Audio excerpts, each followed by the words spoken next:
CEO of the League of Cities. Just finished yesterday, celebrated my first year in this seat as CEO. I generally don't do these introductions. I'm used to having a co-pilot that does that, and I just teach Morgan and I just teach the legal stuff. But I did want to provide an opportunity to to provide a greeting to you all on behalf of the League of Cities. I see now the poll results that 63% of the participants tonight are council members. I'll know where to spend my time concentrating on that mayor council form of government that is the most common in Kentucky. Congratulations to all of you all on your election or your reelection in some cases to city office, or just for joining us if you're an appointed officer or not.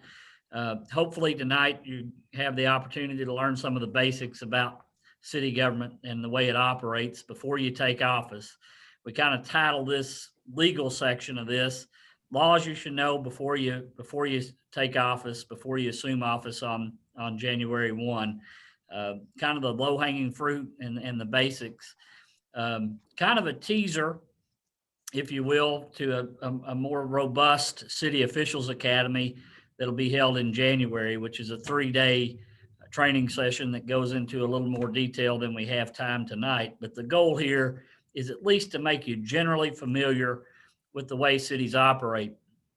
I always maintain one of the most beautiful things about city government is that it's governed by normal people, not career politicians. A lot of you all, when you share your jobs, you're running a restaurant, you're a dental hygienist, you're a school bus driver, you're a banker. You do other things for your community other than being career politicians. And that is one of the great benefits of city government. It's also one of the things that also presents challenges sometimes if you don't have council members and commissioners and mayors who are informed about the way cities operate and how they're governed. And so it's not your job to be experts, but we just want you to know enough so that way you don't wind up on the front page of the newspaper on your first meeting, or you don't go try to fire somebody when you don't have the authority to fire somebody and end up in a lawsuit straight away. So hitting the ground running and being able to know what your responsibilities are and how a city functions is really important. And it says something that you're taking the time to learn that before you go into office. Before we get into the nuts and bolts of that, I do want to take an opportunity to tell you a little bit about your organization. I about said my organization, but it's your organization. And the staff here is just privileged enough to sit in these seats for a temporary time and work for you all. KLC is your go-to source. It's your advocate. It's your ally from a legal perspective, from an insurance perspective. You all run that. And we want to tell you a little bit about what we do before we get into showing you what we do with some of this legal education. We've been around for a long time. We were formed in 1927, so we're not a fly-by-night shop. We are formed in 1927, formed by 12 cities who decided that they wanted to join forces to advocate on behalf of city governments in Frankfort and in Washington, D.C. So we started as a lobbying group. And since that time, we branched out, and Terry Johnson's going to talk a little bit later. We provide insurance services. We provide education and training. We provide legal services, communications, information, IT, the way you would typically view a trade association representing city governments. All of your cities that you all are on here tonight are members of the Kentucky League of Cities. We have 388 members. There are 416 cities in Kentucky. Some of the ones that don't probably are not fully functioning city governments. There's a lot of them that are dormant, that haven't elected any officials, or some of them don't even have an active city government working at all. We work for you. We're governed by you. We're governed by elected and appointed city officials all across this state. We have 4 officers, a president, Mayor Troy Rutter of London, the first vice president, Mayor Brian Troggett of Versailles, second vice president, Jim Hamburg of Southgate, and their immediate past president, Bill Dira from Jeffersontown. Those officers are joined by a 17-member executive board composed of city officials from regions all around the state that govern the operations of this organization. And then we have a 65-member board of directors. That sounds like a huge board, but what that does is ensure diversity. 8 regions of Kentucky, all different sizes of cities, all different types of city officials. The city attorneys are represented, the city managers association, the city clerks association. All those appointed officers are represented on that board in addition to the elected city officials. And some of you are coming from cities that have board members. Ms. Riley, you all know that Rita Dotson's a member of our executive board. Paul Meyer is on here, who served 4 years on our executive board and is a member of our board of directors from Crestview Hills. Hopkinsville for Natasha and Althea has been involved on our board of directors for a long time as well. So many of you all, as we get to know you, and many of you all will eventually probably be sitting on the board running this organization, but we want you to know that we work for you, and you all are the ones that make the decisions for your organization at the end of the day. You all have made the decision to be a public servant, and that's, you're going to find out if you haven't held office before, being a mayor or council member is true public service. You certainly don't do it for the pay, and I doubt you do it for the 2 a.m. phone calls that somebody's dog's barking, or you've got somebody's trash can got tore up when they picked up the garbage, and things like that. It's true public service. You all have made that commitment to serve, and our commitment to you is to serve those of you that serve. That is our mission of this organization. We're here for you. We want to be able to support you. You want to make your communities better. I guarantee you, when we all talk, you've done this in order to enhance the quality of life of the people that you were elected to serve. And what we do is try to provide resources along the way for you all to be able to do that better, for you all to have information, for you to have data, to be your advocate, to be your defender along that way as you enjoy your service to your community. You will find one thing foundational to our organization, and that is that we believe that local decisions are best made at the local level. You all are the ones that are best suited to make decisions for your community, not people in faraway places like Frankfort and Washington, D.C. We think that you all were entrusted in these positions by the people that elected you, and everything we do is to ensure that you are in the best possible decision to make the best possible position to make those decisions on behalf of those that you govern. That governs also how we operate this organization in every aspect. I do have some people here with me tonight to tell you a little bit more specifically about the league. I'll introduce them, and then we'll go into some breakout rooms so you all can meet one another. First, I'll introduce our Deputy Executive Director, Doug Goforth, who's been with the league almost 20 years. He oversees our insurance and accounting functions, as well as serving deputy over the entire organization. He's going to talk to you tonight about the insurance and finance programs that the league offers that you all will definitely encounter as you go along in your work in city office. Doug? Thank you, JD. And I just first of all want to say congratulations on being elected. Really looking forward to seeing seeing the positive changes that each of you are going to be able to make in your local communities. And our entire team here looks forward to working with you all. And I'm confident that you'll find that as cities that there's a whole lot of things that we do better together. And with that, a few of those I want to talk about, as JD mentioned, is the insurance program and the finance program. I'm just going to go ahead and say that this right here, I'm trying to give information And not here to give you a sales pitch on this, but I will tell you that most of you utilize these programs already in some fashion over the years or currently, and hopefully you're going to find that it's a great benefit to you, because at some point you very well may need some services from both of these. So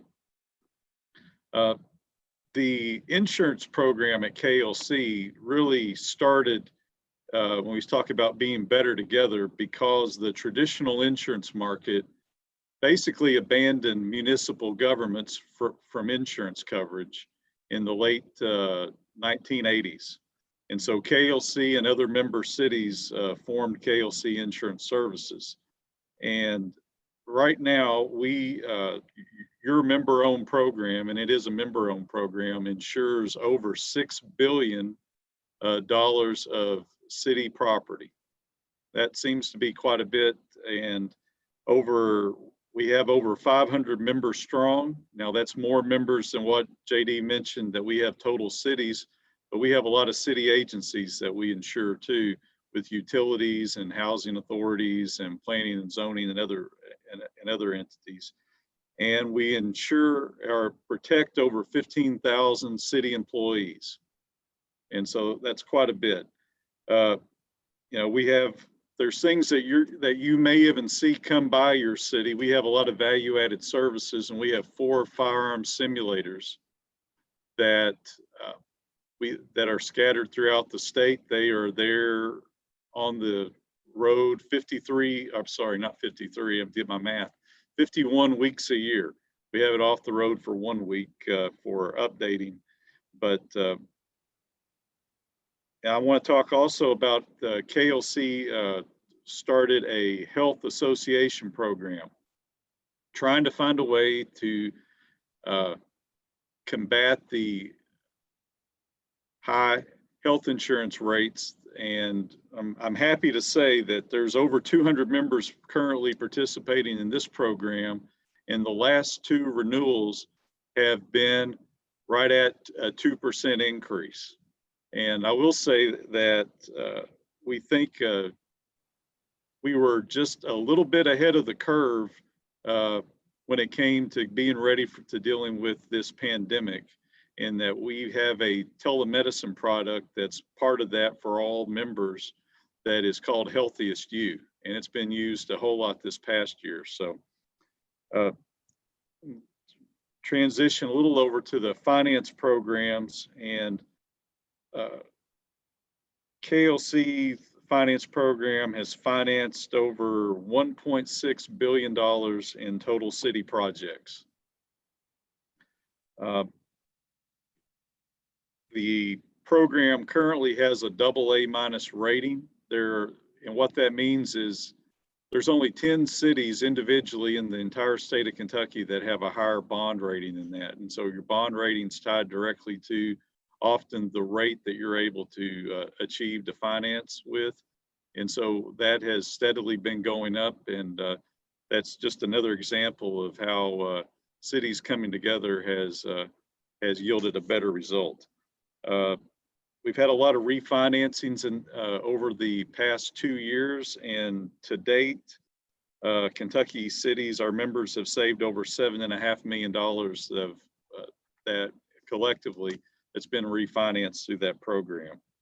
The board members for KLC Insurance, the Health Association, and the finance programs are all board members made up of your peers, of elected and appointed city officials. And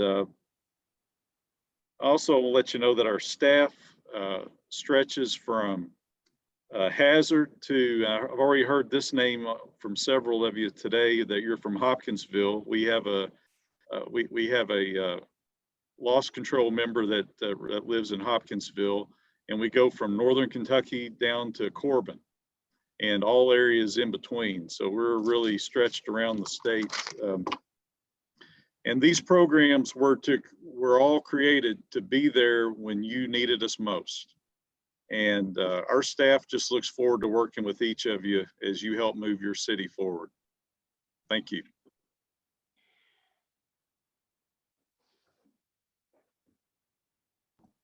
This is the common COVID issue with these virtual things. You're on mute. I was on mute. Sorry about that. Thank you, Doug. We appreciate you providing that update on an important part of our organization. We also have Terry Johnson with us tonight to talk to you a little bit. She is our member relations manager about all the membership benefits that you get. So let me introduce Terry Johnson. Hello, good evening. Hi, everybody. I'm really glad to be with you. I want to join Doug and JD in just saying welcome. Thank you for what you're doing for your city. We all love working for you and look forward to the future when we can be out there together in person. So as JD said, I'm going to go over just some of the services that you have access to as a member, and I'm going to go ahead and share my screen here. Let me hop on and do that and start a little slideshow to go over some of this stuff with us real quickly. The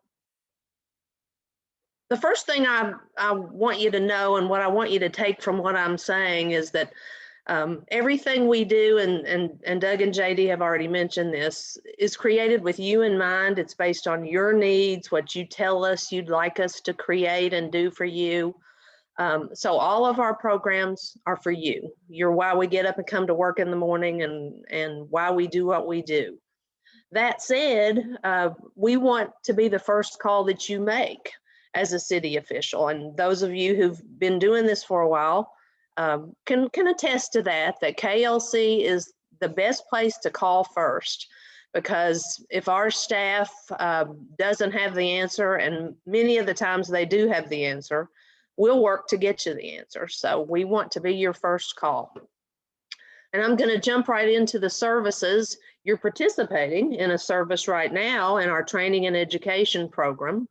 Obviously, we're doing a lot of virtual training this year. In fact, our training team did over 40 virtual sessions between March and June.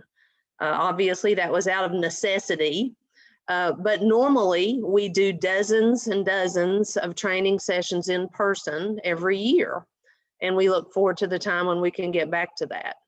We also do conferences and summits and lots of big meetings. We have an annual conference that meets in September. So we'll be sending you information about that pretty soon.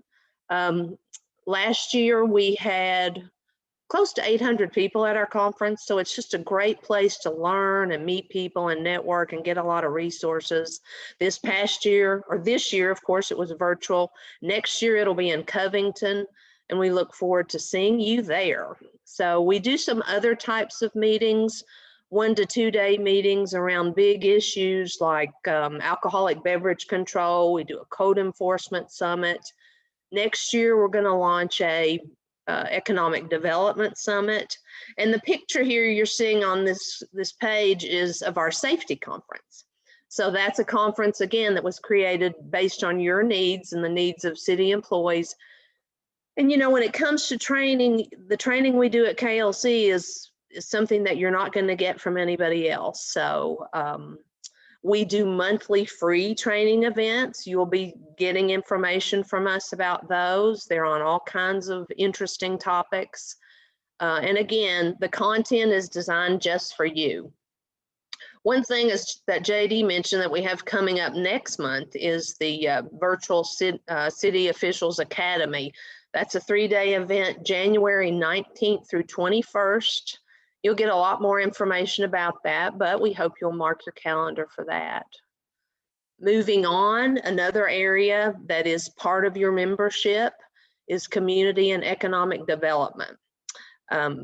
Economic development is pretty self-explanatory. That's a big deal for city officials. We know that that is something that people want our assistance with. And so that's really an emerging service at KLC. We're putting a lot of time and effort into that.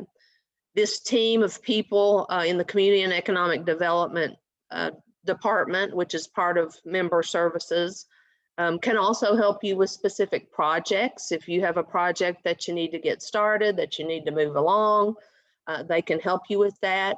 They are experts at writing community, strategic, and business plans, have done many of those for our cities. They can also help you if you have an important position you're trying to hire in the city. They can do consultation, they can do coaching, onboarding, and then they can also help you with community engagement and meeting facilitation. You know, sometimes local meetings with the public go very, very well, and sometimes they're very prickly.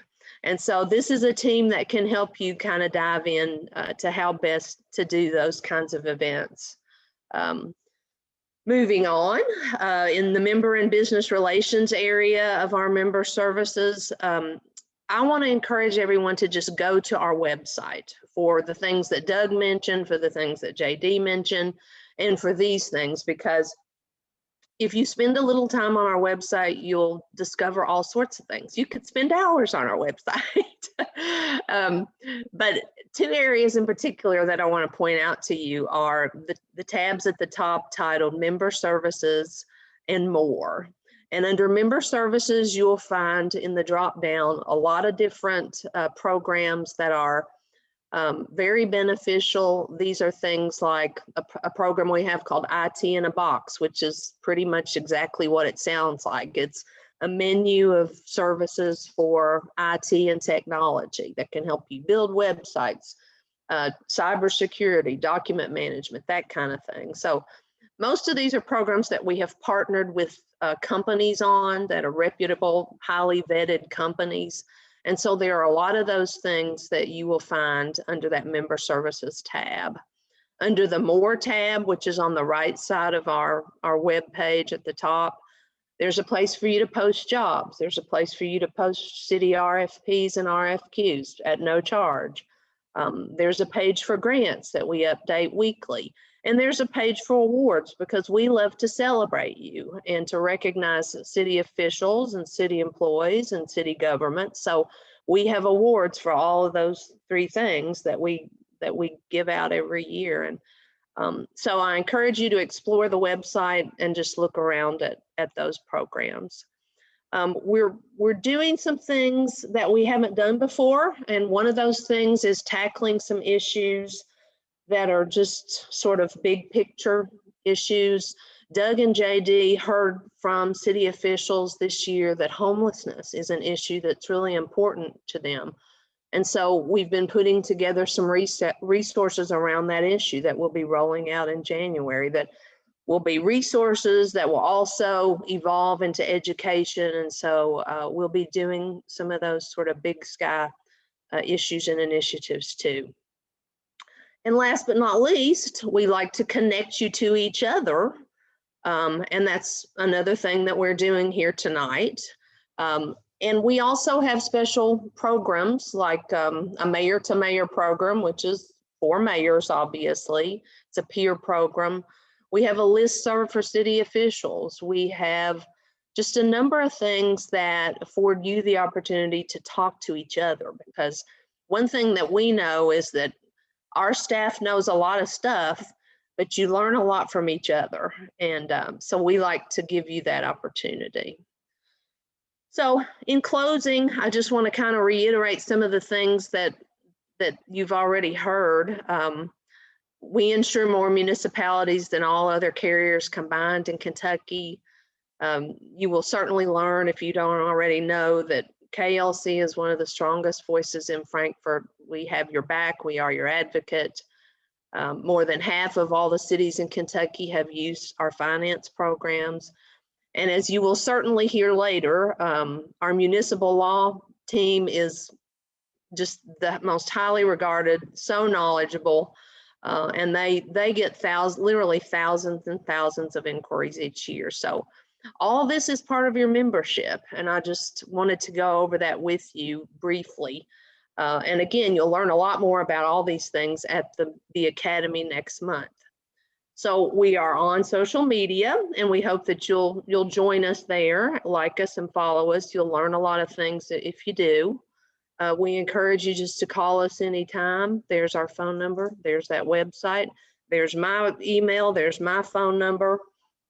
If you call our office, Kay, our receptionist, will probably be able to figure out where you need to go. If she can't, she'll probably send you to me. And whatever your question or concern is, we'll figure it out. We'll talk about it. So that was just a quick overview. And again, we want to direct you to the website and hope that you'll join us next month for the City Officials Academy. And I'm going to now take us into the networking. But before I do, I wanted to let you know that everybody will get a list of participants tonight. So if for some reason you don't want to be on that list, all you need to do is go down to the chat on the bottom of your page and just send me a message, Terry Johnson, not to everyone, but just send me a message and tell me that you don't want to be on that list, and we won't include your contact information.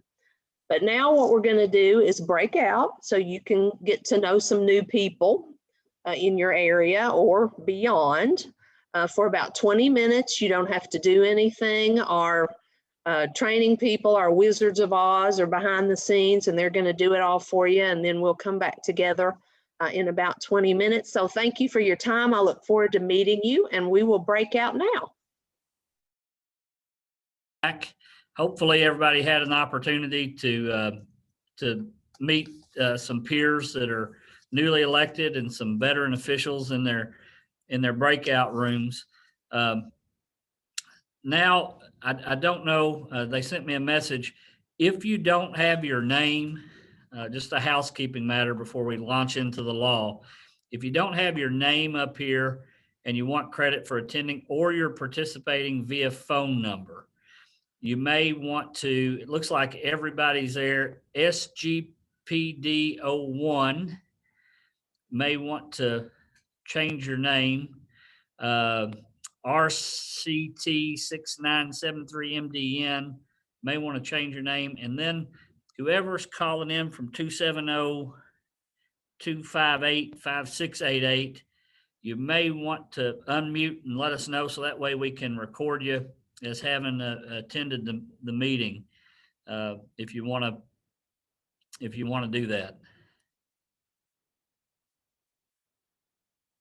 That way we can track those credit hours.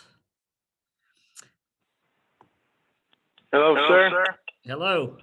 My name's Michael Steersman. I'm the 258 number. All right, Michael, we got you. We'll my Zoom wouldn't work. Well, hopefully it will the next time around, but we'll record you as having participated in this. Well, thank you very much. Thanks for What do I need to do to remute?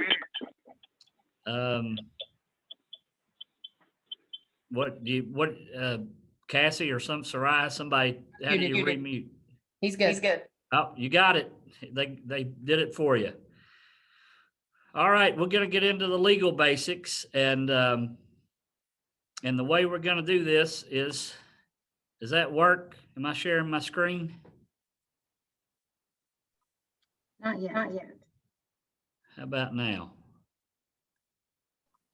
Yes. Yes. All right. I'm sure that's welcome relief there to get that picture off my big face. All right.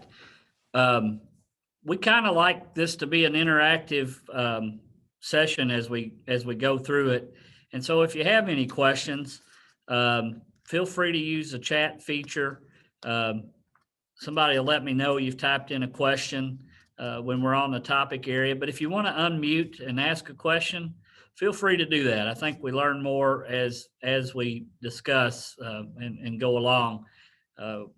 Instead of just being talked to, we like to interact with you all if you do have any questions as we go. Very first question we generally get asked when people get elected is, how about taking the oath of office? And for city officials, although other elected officials in this state start their term of office usually on the first Monday of the year, it's always January 1 for elected city officials. So you assume your office on January 1. You are to, under Kentucky law, and we sent this description out in that mail packet. And if you did not get a packet from the League of Cities describing the oath of office and the affidavit and telling you about this session and the City Officials Academy, you may want to use that chat feature to let us know that you didn't get your packet. But in there it says, and this is a law in Kentucky, if you're a city official, you have to take the oath of office on or before January 1. The penalty for failure to take the oath of office on or before January 1 can result in a forfeiture in the office unless there's a reasonable excuse preventing you from getting that oath of office taken. And those are very rare circumstances. So several years ago, we had a situation where the entire council didn't take the oath of office, and we had a mayor who tried to get the whole council to forfeit their seats because they didn't get the oath of office in time. Luckily, that worked out, and we hadn't had any political issues like that. But you are responsible ultimately for getting that oath of office. You can go to any judge, any member of the General Assembly, any clerk, any magistrate, judge executive, notary public, are all authorized under Kentucky law, in addition to, if you're a council member or commissioner, the mayor of your city may administer the oath of office.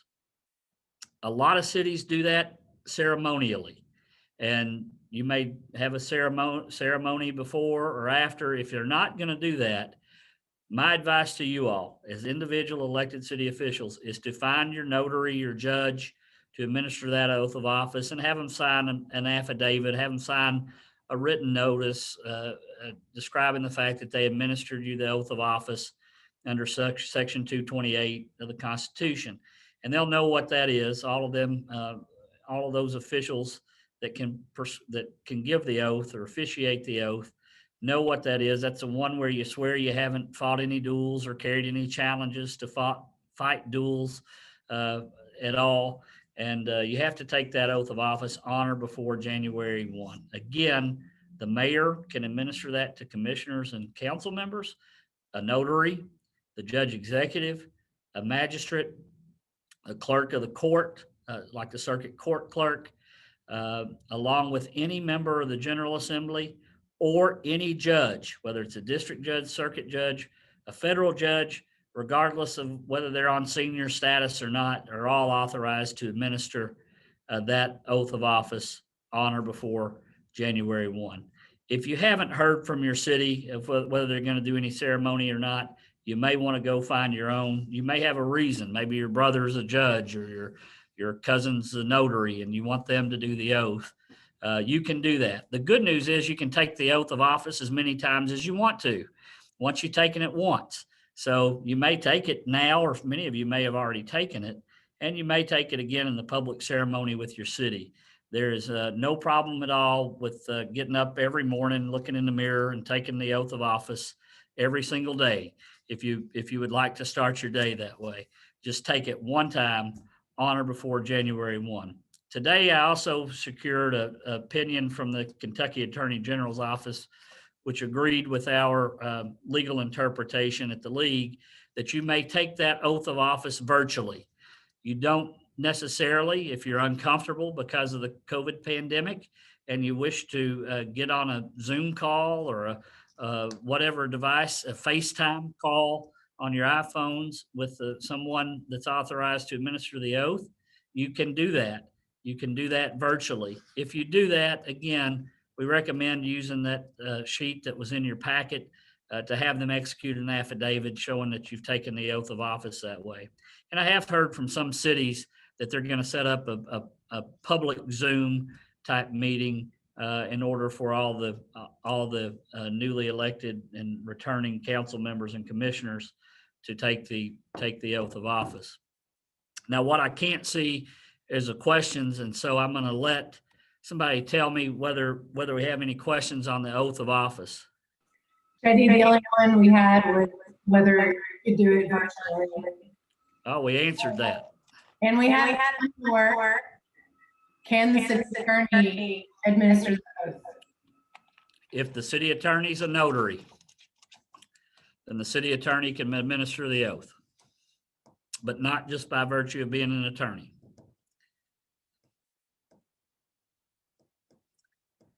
Also, the governor, lieutenant governor, or anybody with statewide jurisdiction in an executive office, the auditor, the treasurer, the agriculture commissioner, would also be authorized to administer the oath. I did not list them off, but an attorney, just by being an attorney, is not one of the listed officiants. They would also have to be a notary public. Any more questions about the oath? There's a follow-up question about whether the city clerk, who is a notary, would the city clerk be eligible in that instance to administer the oath? And the answer to that is yes. If they're your husband or wife would be eligible if they're a notary.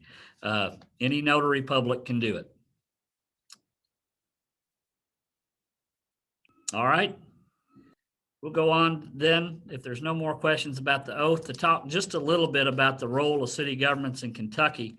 I don't think any of you all are under the misimpression that being a mayor or council member or commissioner is the equivalent to serving as president or a United States senator or anything like that.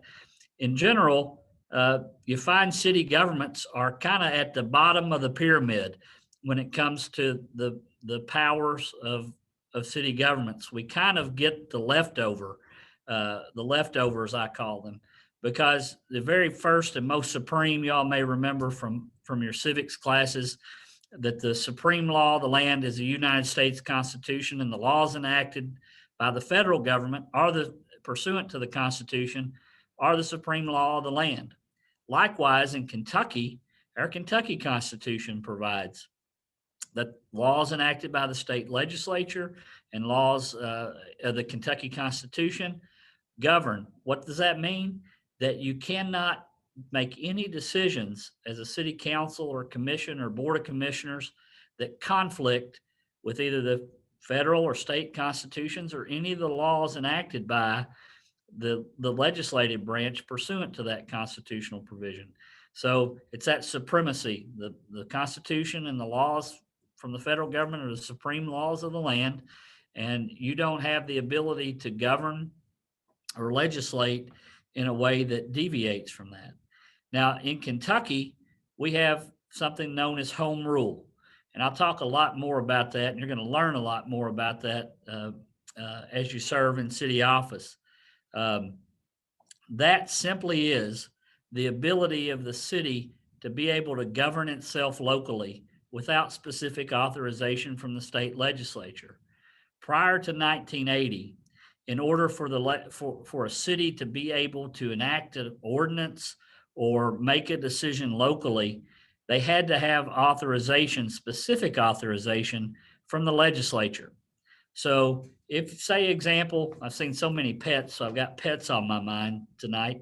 Say, for example, you thought it was appropriate to enact a leash law for your community.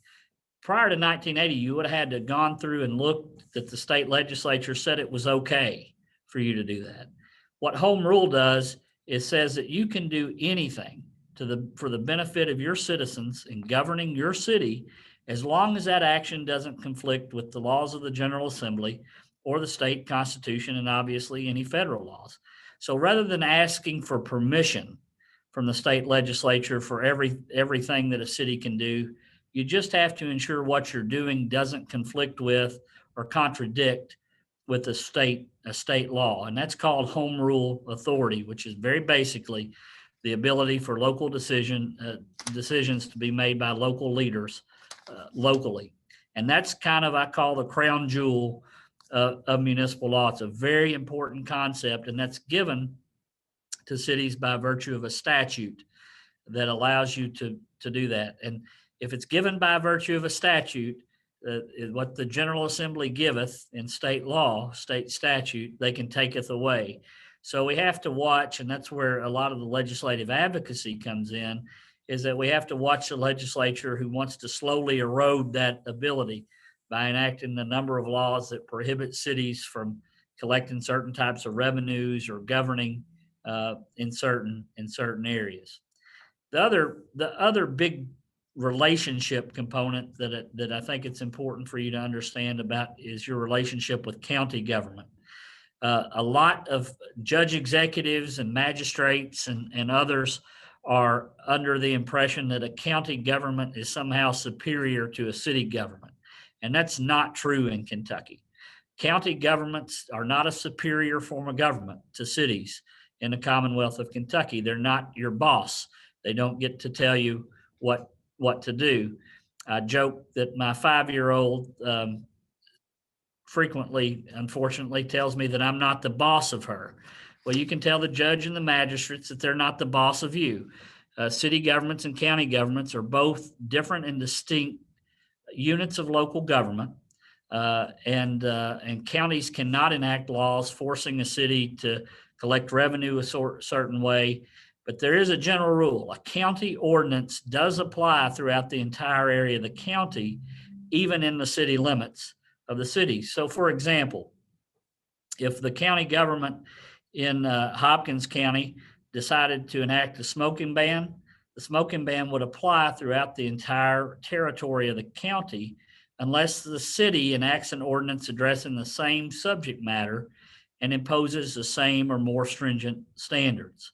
So you can undo the county's enforcement of the ordinance by addressing the same subject matter. What they cannot do, a county government, is enact laws that force you to perform some function or require you to pay some fee or do things of that nature. And in Kentucky, you may hear we're moving largely past this idea of the 6 classes of cities, but sometimes you'll hear, well, we're a first-class city or second-class city, third-class city, fourth-class city. In 2015, so now 5 years ago, the legislature did away with the classification scheme where we have 6 classes. And all cities now, besides Louisville, is considered a home rule class city. There are a few vestiges of the law that do impact. You'll find this in Hopkinsville for our Hopkinsville members. You may wonder why Madisonville may be able to enact a restaurant tax, but Hopkinsville doesn't have that authority.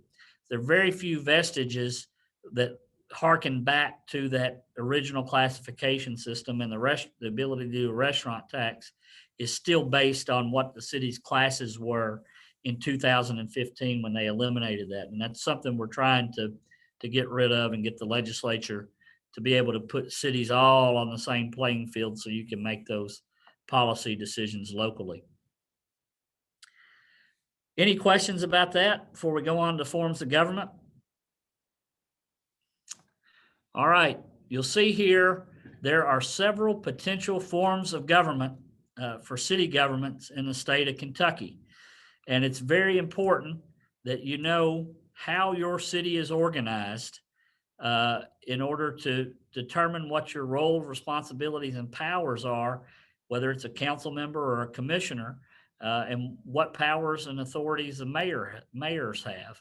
And based on your all survey, it looks like the bulk of you here, about 65%, we're coming from a city that's organized under the mayor-council plan of government.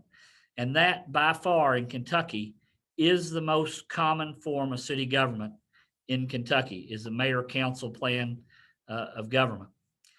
So we'll talk a little bit about how that operates, which operates very differently from the second most common form of government in Kentucky, which is the commission plan. And then the third most common, there are 19 cities in Kentucky that operate under the city manager plan of government.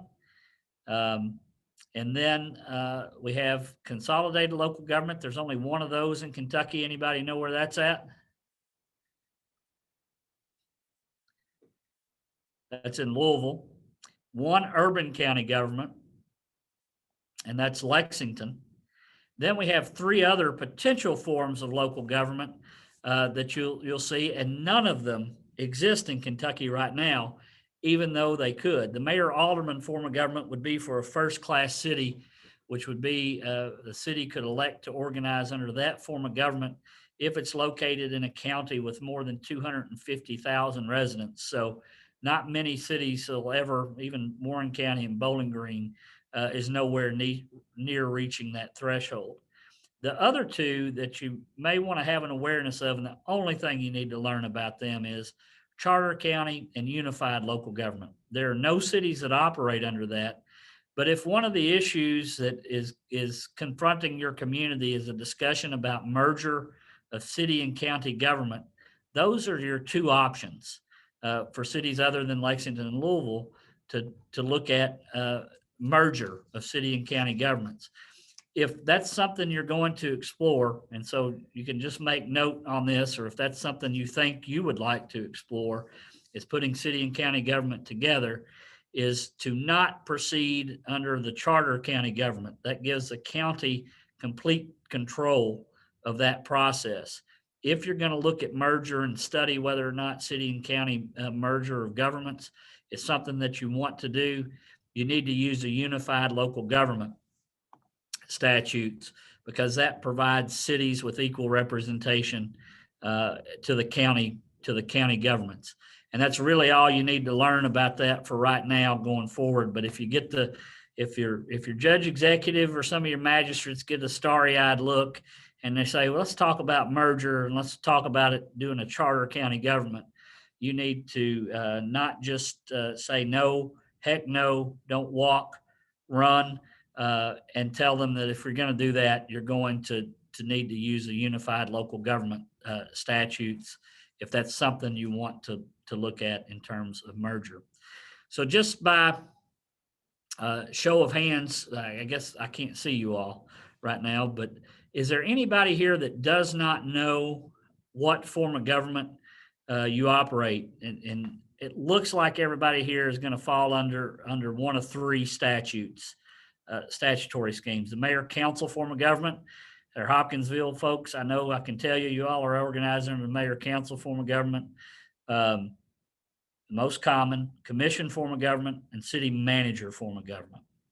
Does everybody know what form of government they operate under?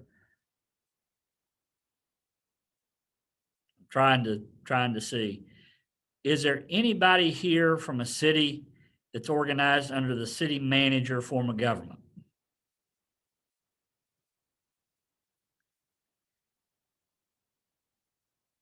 None?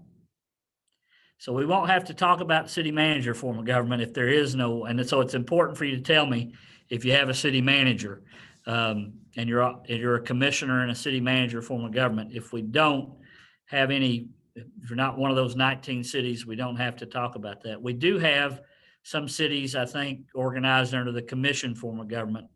Can you all identify yourselves if you're from a city that operates under the commission form of government?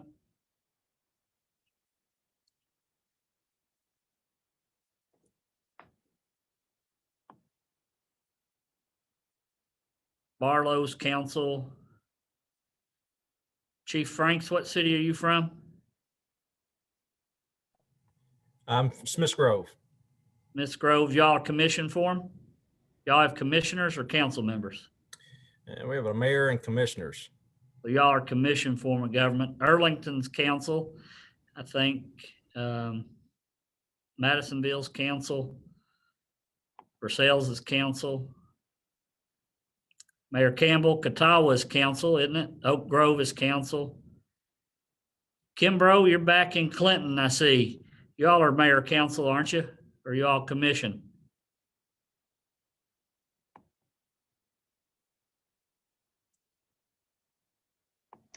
We're a council, mayor council form of government.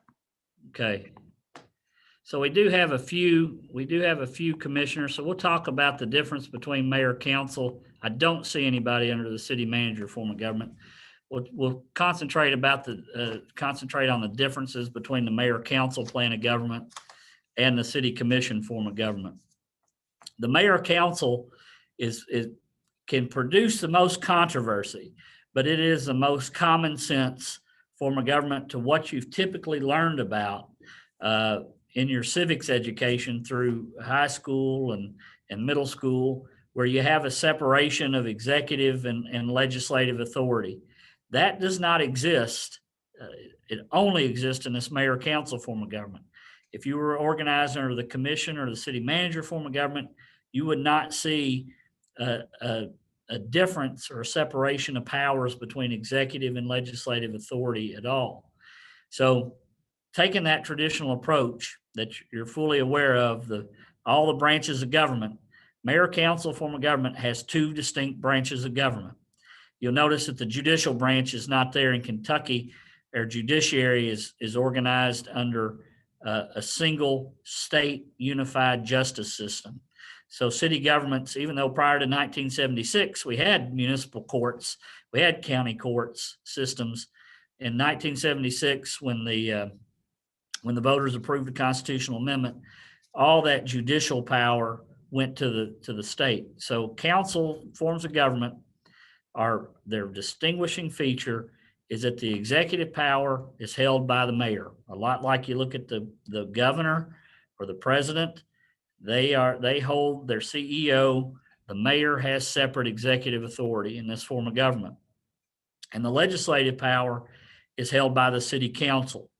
And when I say city council, notice we say council, not council member. And so question number one for you council members, how much power do you have as an individual council member?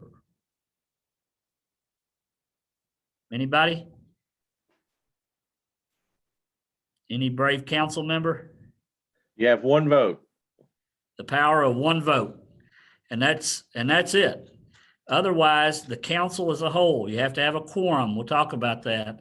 In order for the council to take legislative action, then you have to have the council meeting as a whole as a quorum in order to do that. So you got the power of one vote. That's the best way to describe that. That means, and I know we have some insurance folks on here, generally, whenever there's a new election, we have a council member who gets a little bit confused about that concept, and they'll go and they'll try to fire the police chief or somebody that works in the fire department as an individual council member. And inevitably that'll be a lawsuit, and you don't have that authority as a council member. In order for you to act as a council member, you have to vote, and your authority is not executive, it's legislative in nature. And in order for the city to function, you have to have cooperation between both the mayor's office, who's responsible for executing and administering the laws that you enact and the functioning of the city, and the council that legislates and sets policy. So those are important relationships for the city to function most effectively. So in this mayor council plan of government, not the commission plan, what are the roles and the responsibilities of the mayor?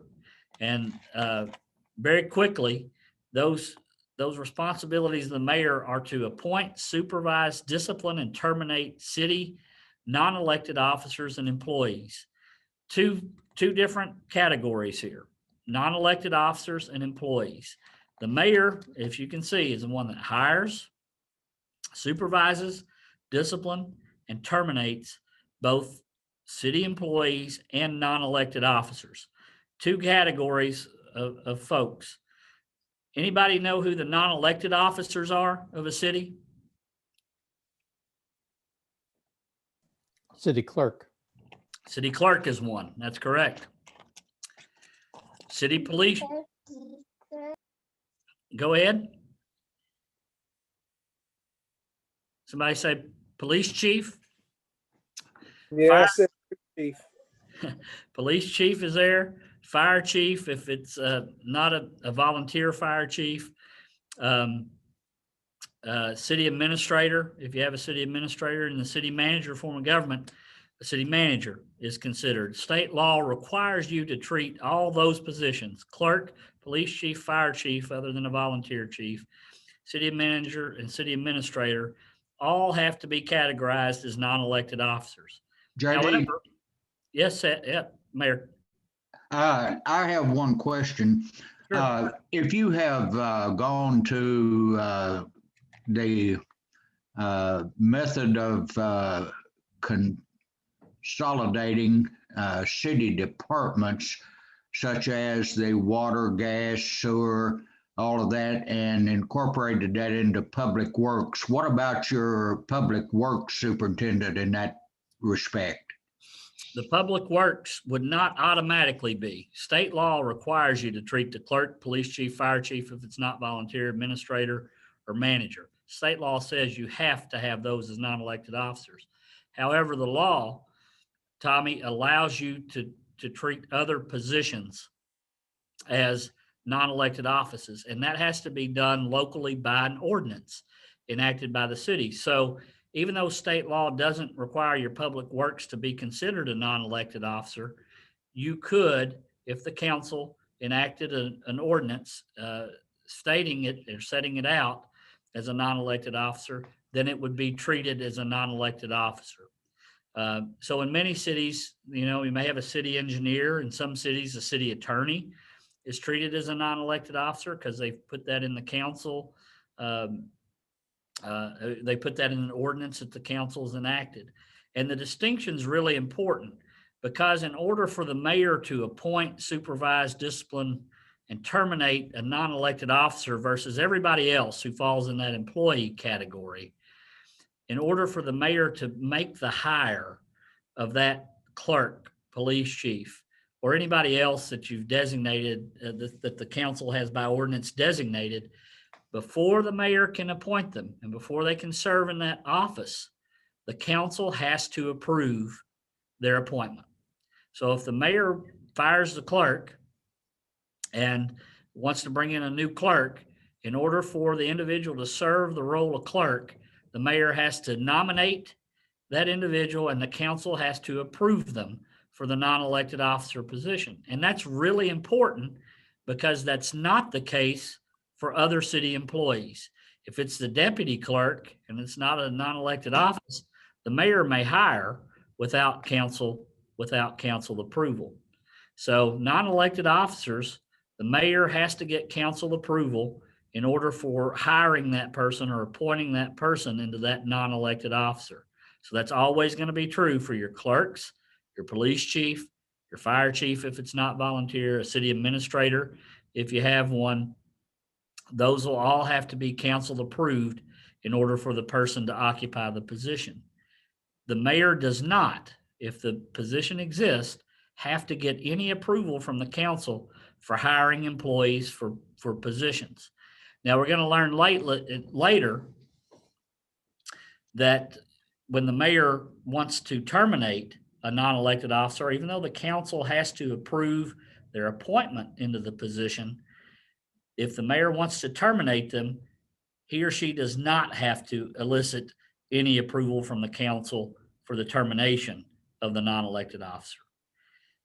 So it looks like the mayor has a whole lot of authority here, but when we get to the council, so council members, hold on, it's not a dictatorship. In order for the mayor to be able to hire these people in employment positions, stepping away from the non-elected officer, the position has to exist. The position has to be funded. And so we'll see one of the key responsibilities of the council that really highlights the fact that mayor and council have to work together. The mayor can't create positions of employment. That has to be created as an existing position of employment by a pay and classification plan enacted by the council in order for the mayor to fill a position. So the mayor can't just say, you know, I'm going to create a new position called special assistant to the mayor and hire my campaign manager, you know, for $100,000 a year job here. In order for the mayor to appoint the employee, then the position has to exist. The council has to create the position and fund the position in the budget. In some cases, your police and fire employees, even though the mayor has the ultimate authority in this form of government to hire and fire, supervise and discipline and appoint for employees.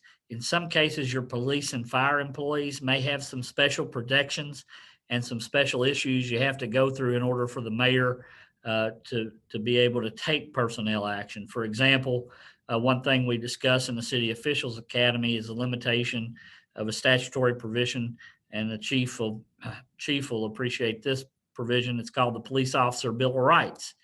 And in order to take disciplinary action on a police officer, there's a certain process that has to be followed in order to discipline or terminate.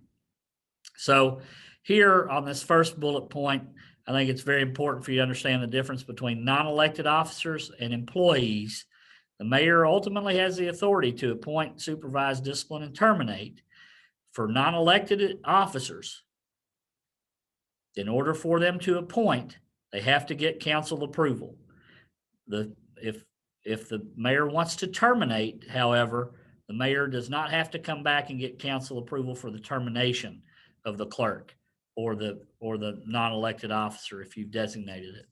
Mayor Kimbrough, did that answer your question about the public works supervisor?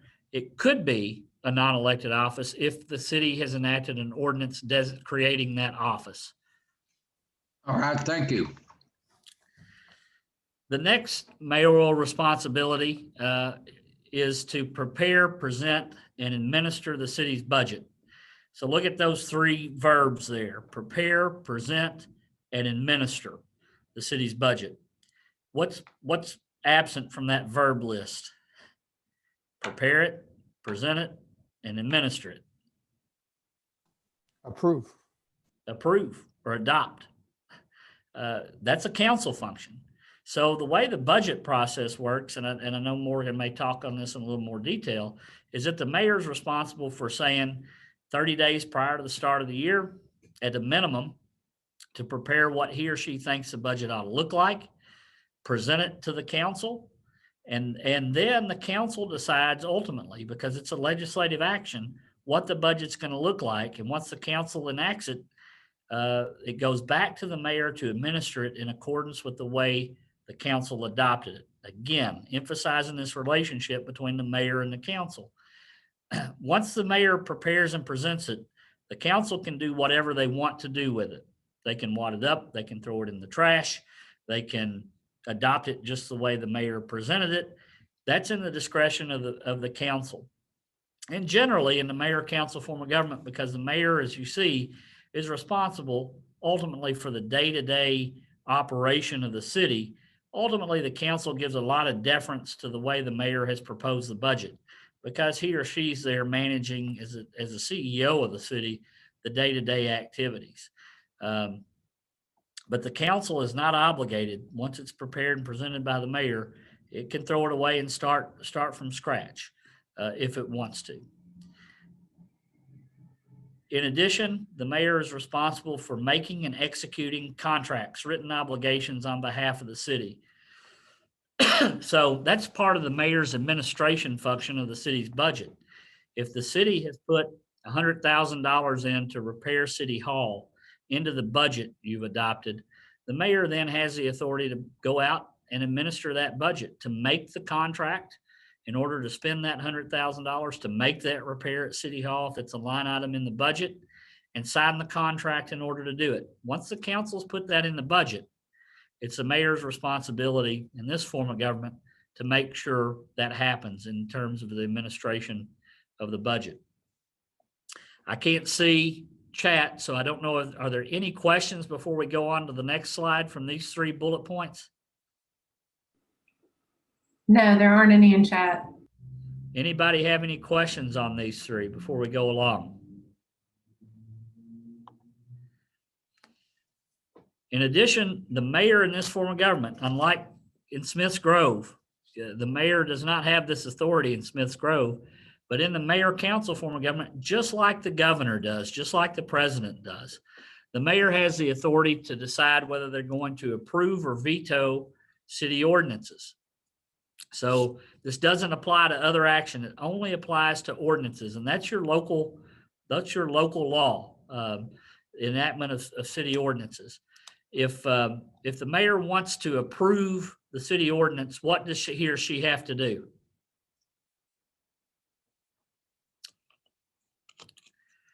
Sign it. If he or she wants to effectuate a veto of a city ordinance, does anybody know what he or she would have to do to veto the ordinance? Veto within 10 days.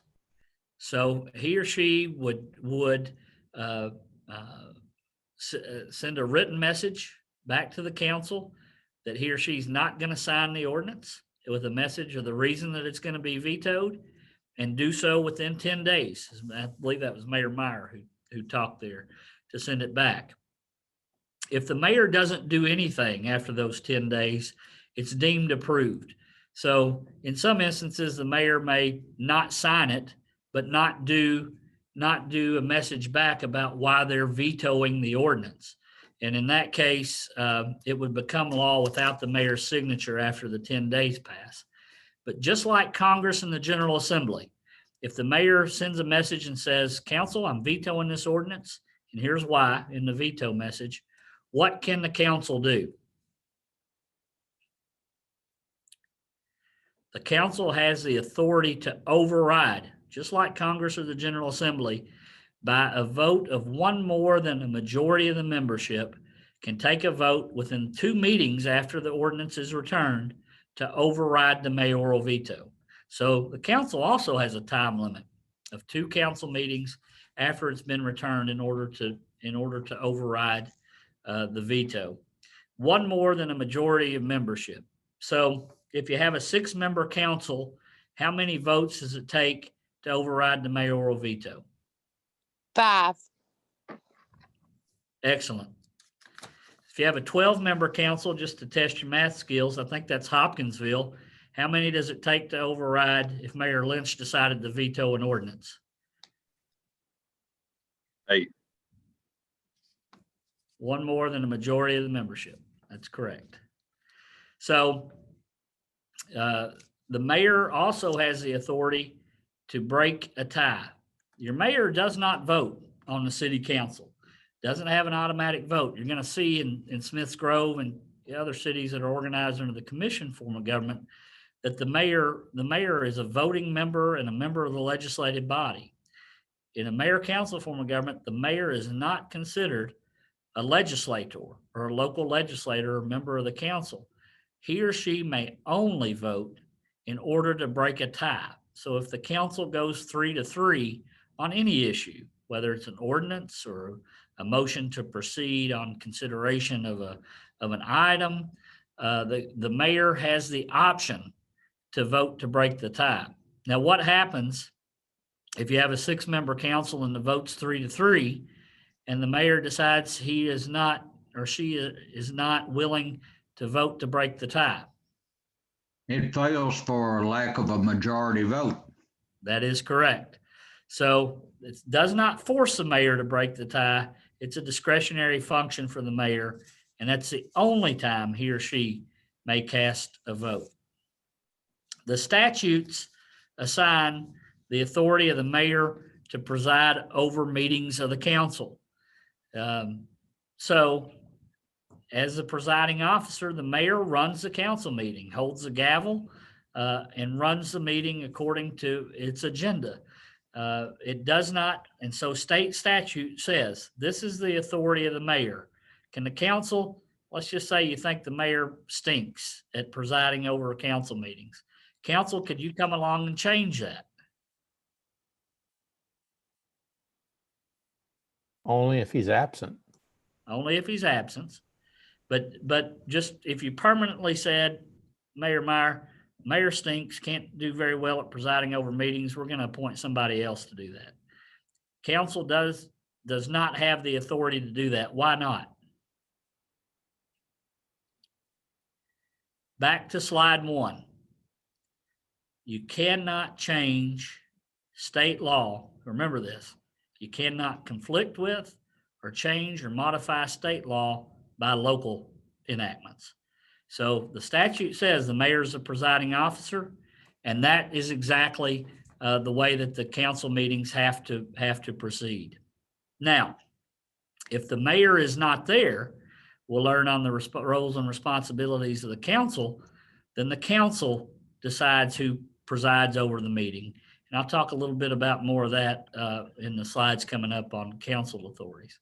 The statute also says that the mayor has the ability to call special meetings of the council as the presiding officer. So if you need to have a special meeting, the mayor has the authority to do that. The mayor is responsible for providing for the orderly continuation of government when he or she is absent. Now, that's in the statutory language. That's changed since I've been at the league. As cell phones have become more popular, most mayors don't do anything to delegate power when they're going outside of the city. If they're going out of the country and they can't be reached, they may provide a municipal executive order providing for someone to supervise in their absence. Or in most instances now, if you're a mayor, we really advise you to when we're dealing with 416 cities in Kentucky, we've seen it all, and Morgan can tell you a lot of war stories about this, where a mayor ends up in a situation where they can't continue to function. They end up in an incapacitated position. In that instance, you may want to have a standing executive order that provides for who may supervise and run the city if the mayor becomes incapacitated for a period of time. And that's the mayor's responsibility to designate that to an employee or non-elected officer. The mayor cannot designate a member of the council to do that, other than the ability to make or execute contracts in their absence. JD, we did have a question from the budget slide that came up in the middle of this one. Back to the budget. What if a council member does not like a certain item in the budget? Is it an all or nothing approval when it comes time to vote to approve the budget, or can there still be changes prior to approval? That's a great question. In large part, and I'll do my best to go through this. In large part, depending on the procedural tactic that's been taken, it ends up being an all or nothing vote at the end of the day. Now, however, you do, as council member, you would have an opportunity on the first reading of the ordinance, and I know Morgan's going to talk about this ordinance enactment procedure, but you would have the ability to come in and try to make an amendment prior to the second reading.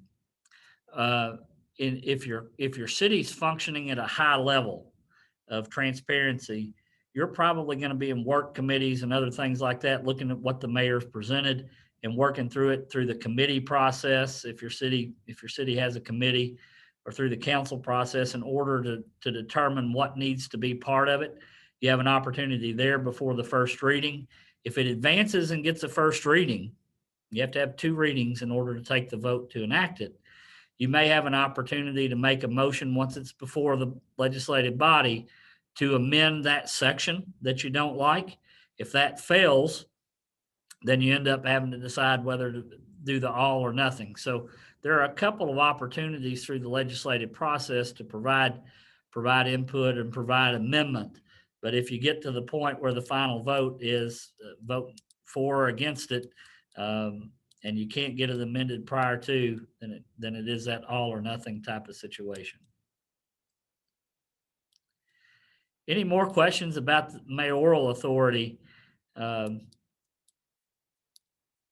the mayor council plan? Well, let's look at the other side, and this is going to be your jobs. And it's, again, I'll emphasize, this is responsibility of the council, not a council member. And as a legislative authority, ultimately the council is responsible for enacting ordinances and regulations. So ultimately the council makes a decision on all legislative matters. The budget is done by ordinance, whether you're going to annex territory, whether you're going to enact regulations that prohibit conduct or instruct a certain conduct. Those are all legislative matters that the council has to consider. And again, I'll emphasize that the mayor is not part of the council. Even though he or she presides at the meeting, he or she does not have a vote unless there is a tie, and then he or she may cast a vote. The council is responsible for funding the operations of the city. The budgetary process is an ordinance enactment process. So you enact ordinances to levy taxes and fees, to bring in revenue, to pay the staff, to provide the service, to engage in the project. Those taxes, the rates that they're set at, and which ones you enact are all a council function. If you're going to do an insurance premium tax and you need money for a project, or you want to give employees a raise, you all are deciding how much revenue you're bringing in. That's a council function to make that determination. So not only do you decide how much revenue is going to come in and what revenue is going to come in, the council is responsible ultimately for appropriating the funds that do come in. So you make the policy decision about how those taxpayer funds are going to be used, whether you're going to, in a certain year, devote funds to repair City Hall, or whether you're going to add a new park or purchase property, or what you're going to pay your employees. That's a legislative function at the end of the day. We mentioned in the mayor function about non-elected officers.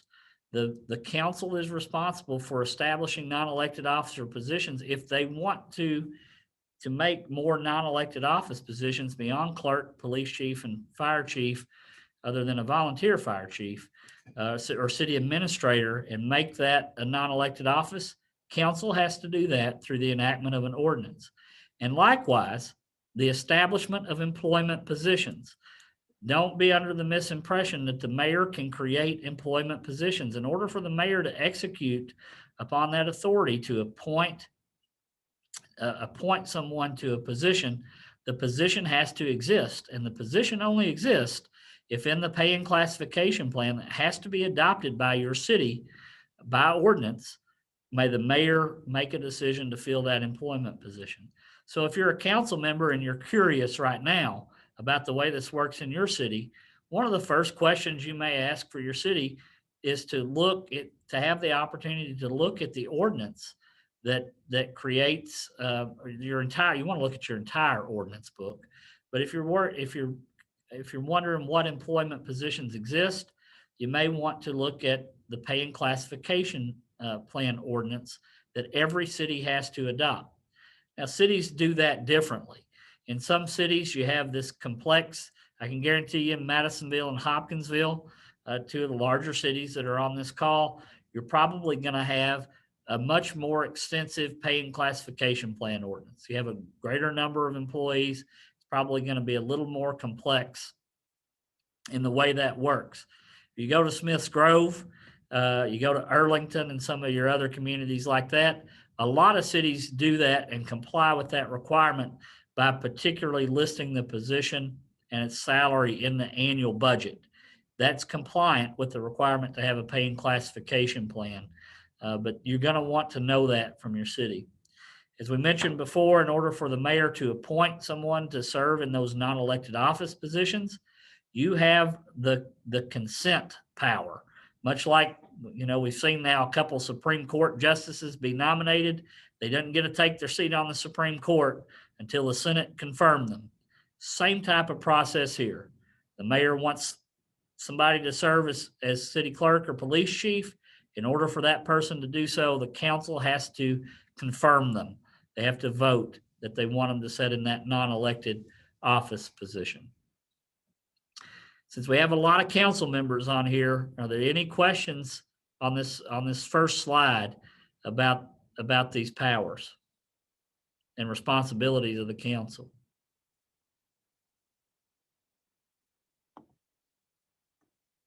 We'll go on then to the next legislative functions. In the mayor council plan, the council has a responsibility for setting the compensation of non-elected officers and employees through that pay and classification plan ordinance. So look, you're looking at the compensation of non-elected officers. So you decide, are you going to have a range? Are you going to have a specific salary for your clerk and your police chief and your employees? You determine what they're going to get paid. So the mayor, likewise, can't say, well, I really like the police chief. I'm going to double his salary without that being part of the pay and classification plan ordinance. That sets parameters in terms of the mayor's authority to execute what's set in that pay and classification plan ordinance. Likewise, the budget document also sets some guardrails up for where the mayor can make those decisions. So compensation, the existence of positions in the city, and the compensation of positions are legislative body functions, council functions, and That's set through the pay and classification plan. The second bullet point is that you're also responsible for setting the compensation of elected city officers. The council decides how much the mayor is going to get paid and how much council members are going to get paid as elected city officers. Now, generally at this stage, when we have new officials, I see a glimmer in some eyes. I can't see you all right now. That's why I wish we were in person, because somebody says, well, we can give ourselves a raise as council members. The Constitution prohibits you in setting the compensation from changing your compensation during your term of office. So if you're going to change the compensation of the mayor or an elected council member during their term of office, and this applies to you all in commission cities as well, you have to do that by the first Monday in May at the latest in the year that the officer is going to be elected. So that's prior to even the primary election. So you're setting the salary at a time before you stand for election. That's why I think that's one of the reasons the salary for city officials in Kentucky is so low. You have to set it in accordance with the Constitution prior to the election of the individuals who occupy the position at the new city office. So you can't give yourself a raise. But let's say you decide that the mayor's elections in 2022, you think the mayor should be paid more. As long as you enact the compensation prior to the first Monday of May of 2022, prior to a primary, if you have a primary election, and get that enacted, then you have the election, and that would go into effect the next term of office on January 1, 2023. Likewise for you all as council members. You'll have to do that by the first Monday in May if you're going to change your compensation by the first Monday in May of 2022, and it would go into effect the term beginning January 1, 2023. Why do you think we have this prohibition in the Kentucky Constitution about not changing your compensation or changing the compensation of a city official or county official, any official, elected official during their term of office? Anybody have any guesses?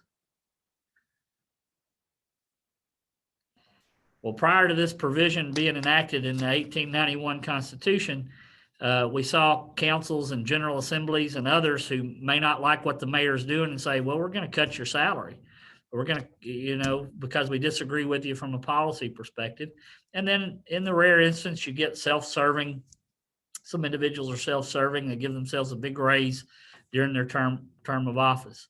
So the rule is for elected officials, compensation can't be changed during the term of office. You can make cost of living adjustments 1 year over the next in accordance with some of the case decisions interpreting that constitutional provision called the rubber dollar theory.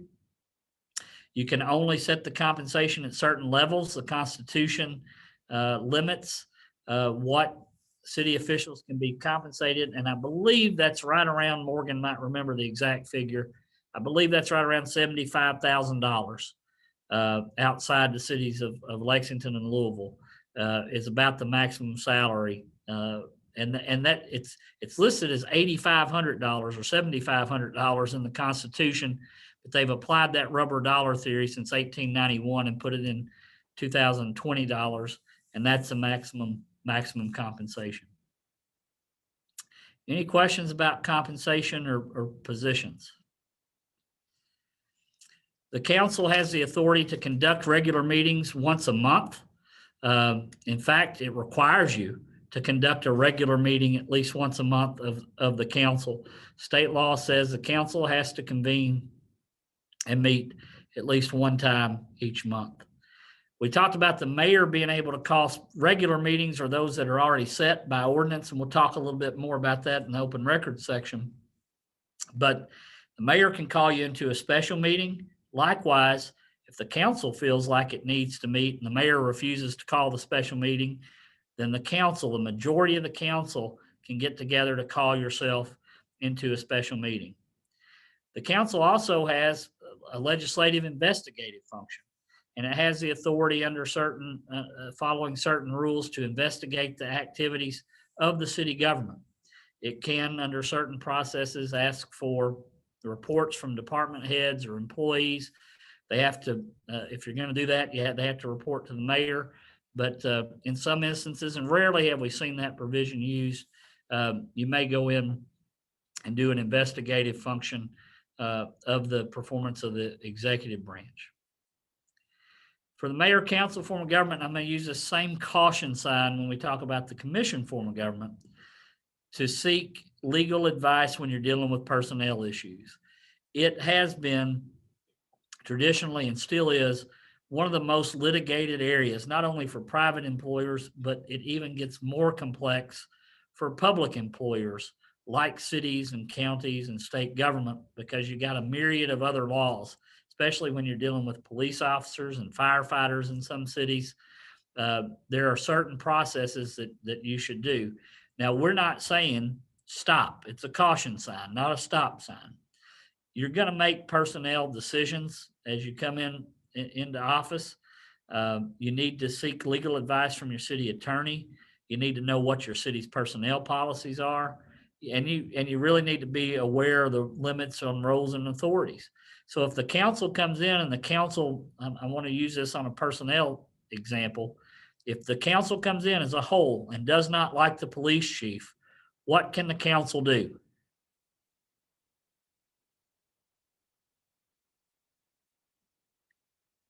Anybody? Can the council fire the police chief?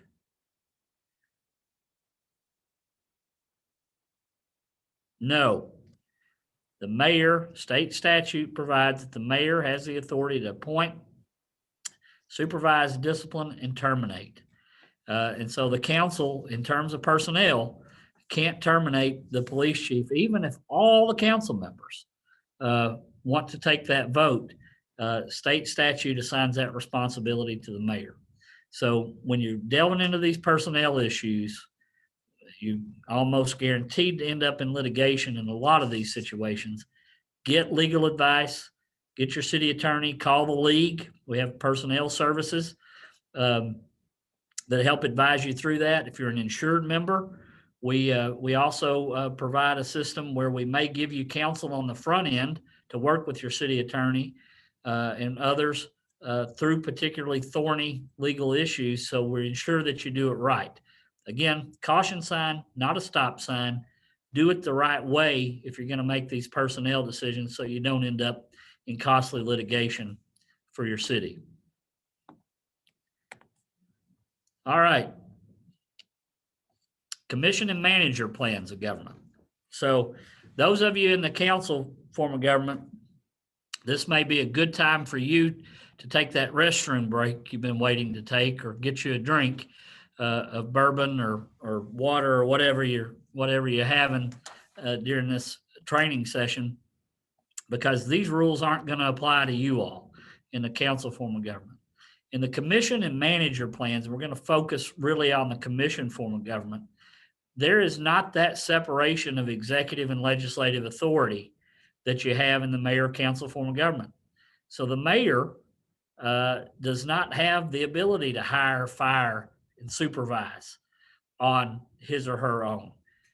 The legislative and executive authorities in this form of government, the commission form of government and manager, is vested all with the commission acting as a whole.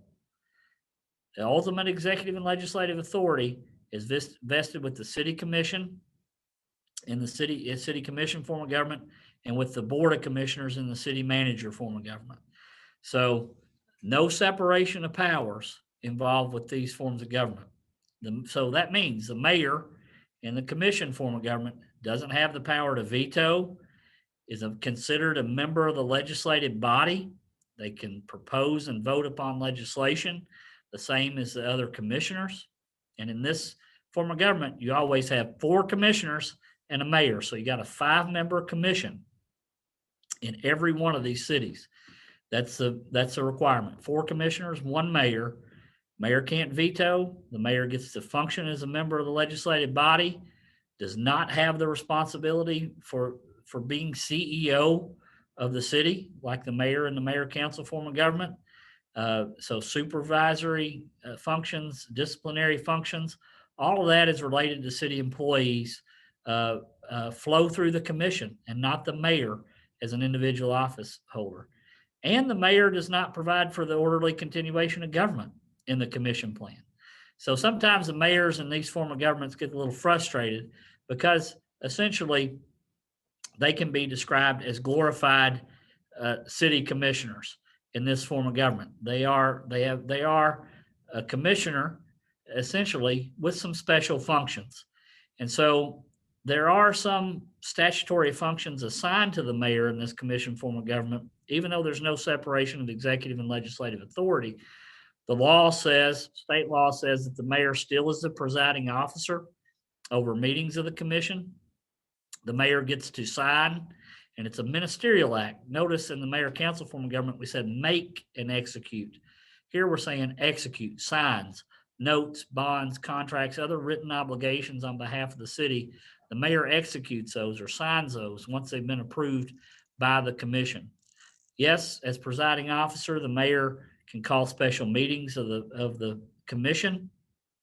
And in some instances, some statutes give the mayor the authority to appoint some individuals to some various boards and commissions. And the biggest example of that is tourism commissions. In that statute, it says the mayor is the one that appoints, regardless of the form of government, the members of a tourism commission, if you have a tourism commission in your city. And that last bullet point, even though sometimes it's joked that they're the chief ribbon cutter and don't have any executive authority beyond that, they do serve as a ceremonial head of city government and the political head of city government in terms of setting the agenda for the city. They're looked to as members of your community. Most of the members of your community aren't going to know the difference of, well, my city's organized under in a commission plan, and the mayor here is different than one organized under a council plan. I live in Richmond, and we're organized under the city manager form of government. And my old mayor would always say, the people on the street, the voting public, think I can do everything that the mayor of Berea can. I know I got a Berea, Mr. Payne's on here from Berea, but they don't have that authority. But a lot of the political decision-making and ceremonial head, generally when the governor's office calls or other people call, they call the mayor. And then, of course, in situations like we're in right now, the mayor may, under emergency powers, take on additional authority in order to govern through a state of emergency. And then for purposes of military law, the mayor has special authority, but it's very limited to these functions. So what are the functions of a city commission as a whole? Again, just like council members as individual commissioners, you really have the power of one vote. You got to operate as a city commission. You have the authority to enact ordinances and regulations, just like the council, to levy the taxes and fees. So you're determining what revenue's coming in. You're appropriating the funds on that third bullet point, how it's going to be spent. But you're also responsible for the overall administration as a commission as a whole to administer the budget once you adopt it. You don't get to hand it off unless you've hired a city administrator in your city and your commission form of government for administering the city budget. The statutes also require you in the commission form of government to conduct regular meetings once a month. A majority of commissioners, if the mayor is a presiding officer, refuses to call a special meeting, a majority of the board of commissioners is authorized to call a special meeting. The commission can appoint, discipline, and terminate all non-elected officers and employees. We don't have this distinction of approval because the commission, again, is exercising ultimate executive and legislative authority. The discipline and termination of officers and employees, you establish those positions of employment, you decide who's going to fill them as a commission. The mayor does not do that unilaterally. Setting the compensation of non-elected officers and employees and of the elected officials with the same rules. You can't change your compensation during your term of office. Now, we said when the mayor is absent, the council gets to decide in the mayor council form of government who presides at the meetings of the council in the mayor's absence. And in that instance, the council has to pick a council member to preside. In the commission form of government, you don't have to do that. The state law requires you at your first meeting of the year, if you're a city commission, to select what they call a mayor pro tem. The commission has to designate one commissioner who would serve in that office of mayor if the mayor was absent or not there presiding over the meeting, and acts for the mayor and possesses all the rights, powers, and duties of the mayor in the mayor's absence. So the commission decides one individual who serve in the capacity as mayor pro tem. Now, true or false, that always has to be the highest vote getter in the city.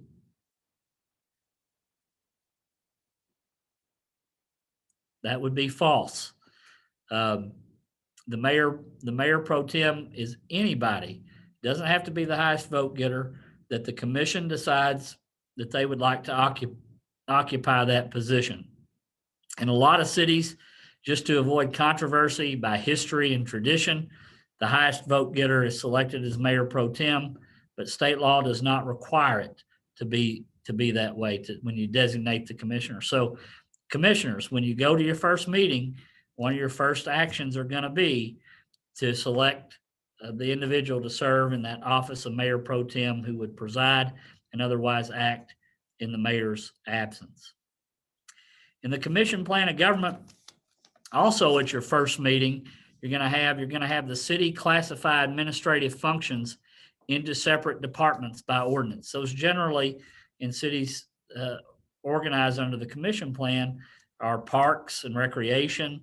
You may have a police department. You may have a roads department. You may have an administrative department, and you assign the mayor and the commissioners oversight. I hate to use the word oversight, superintendents over those functions. You have two options. Once you've classified at your first meeting all the various departments, you can either hire a city administrator, a non-elected officer. A lot of cities have done that, who would have the day-to-day superintendents and report back to the commission.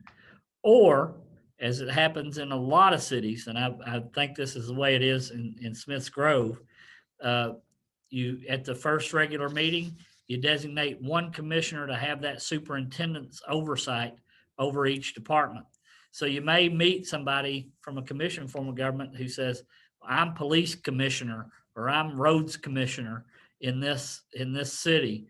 When you start networking with city officials from cities organized under this plan, you have a superintendent's function that is assigned at that first meeting. So if you're given oversight of the police department, again, it's very limited.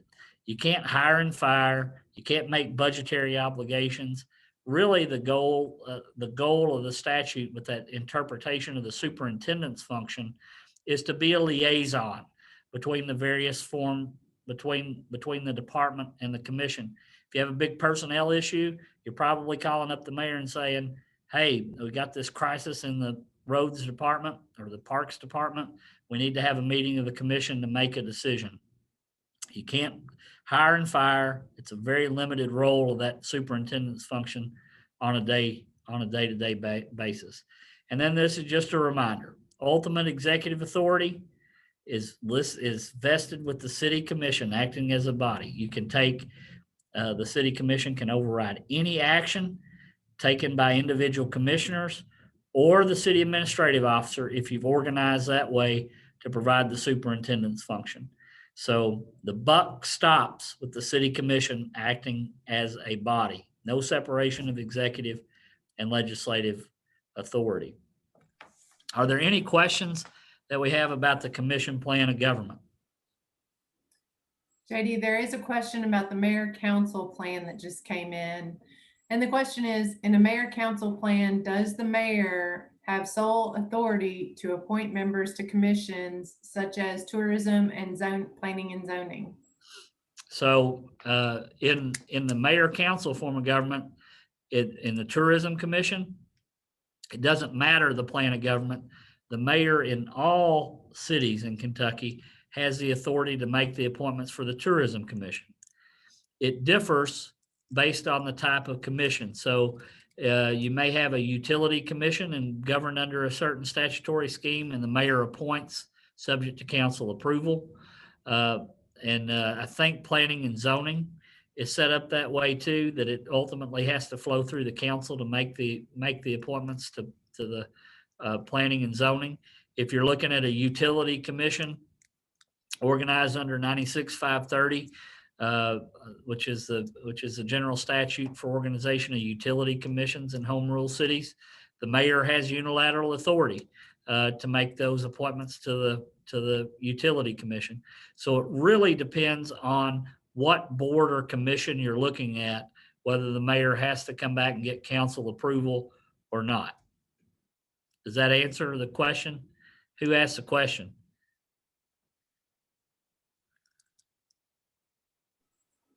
It was Jessica Embry from Litchfield, and she said, yes, you answered her question. Okay, Jessica.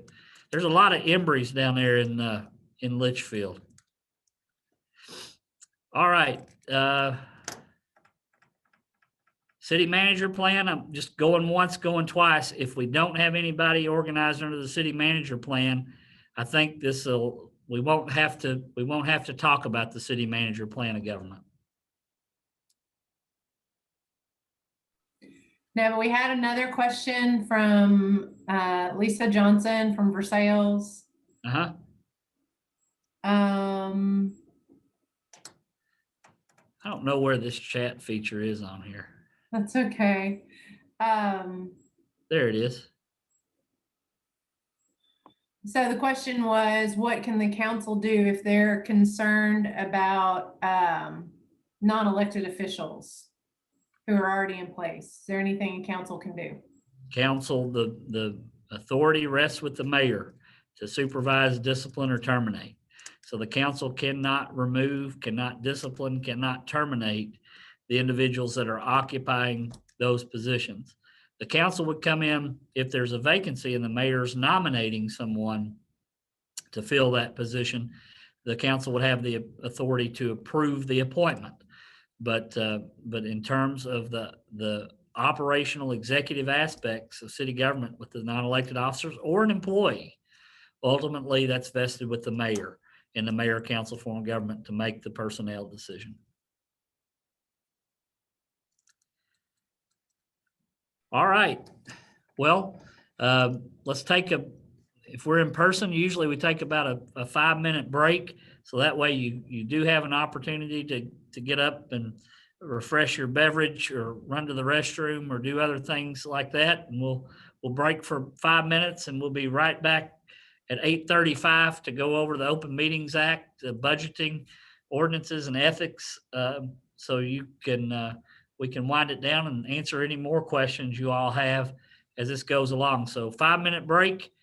See you back here at 8:35.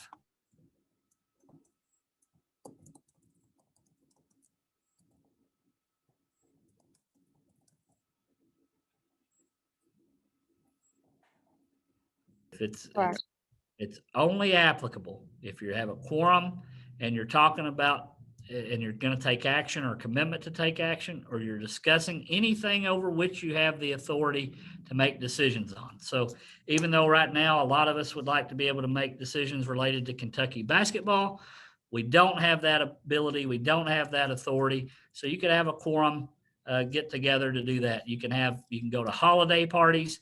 You just have to be careful, not, as Mayor Meyer pointed out there, not to discuss public business. And I will tell you that may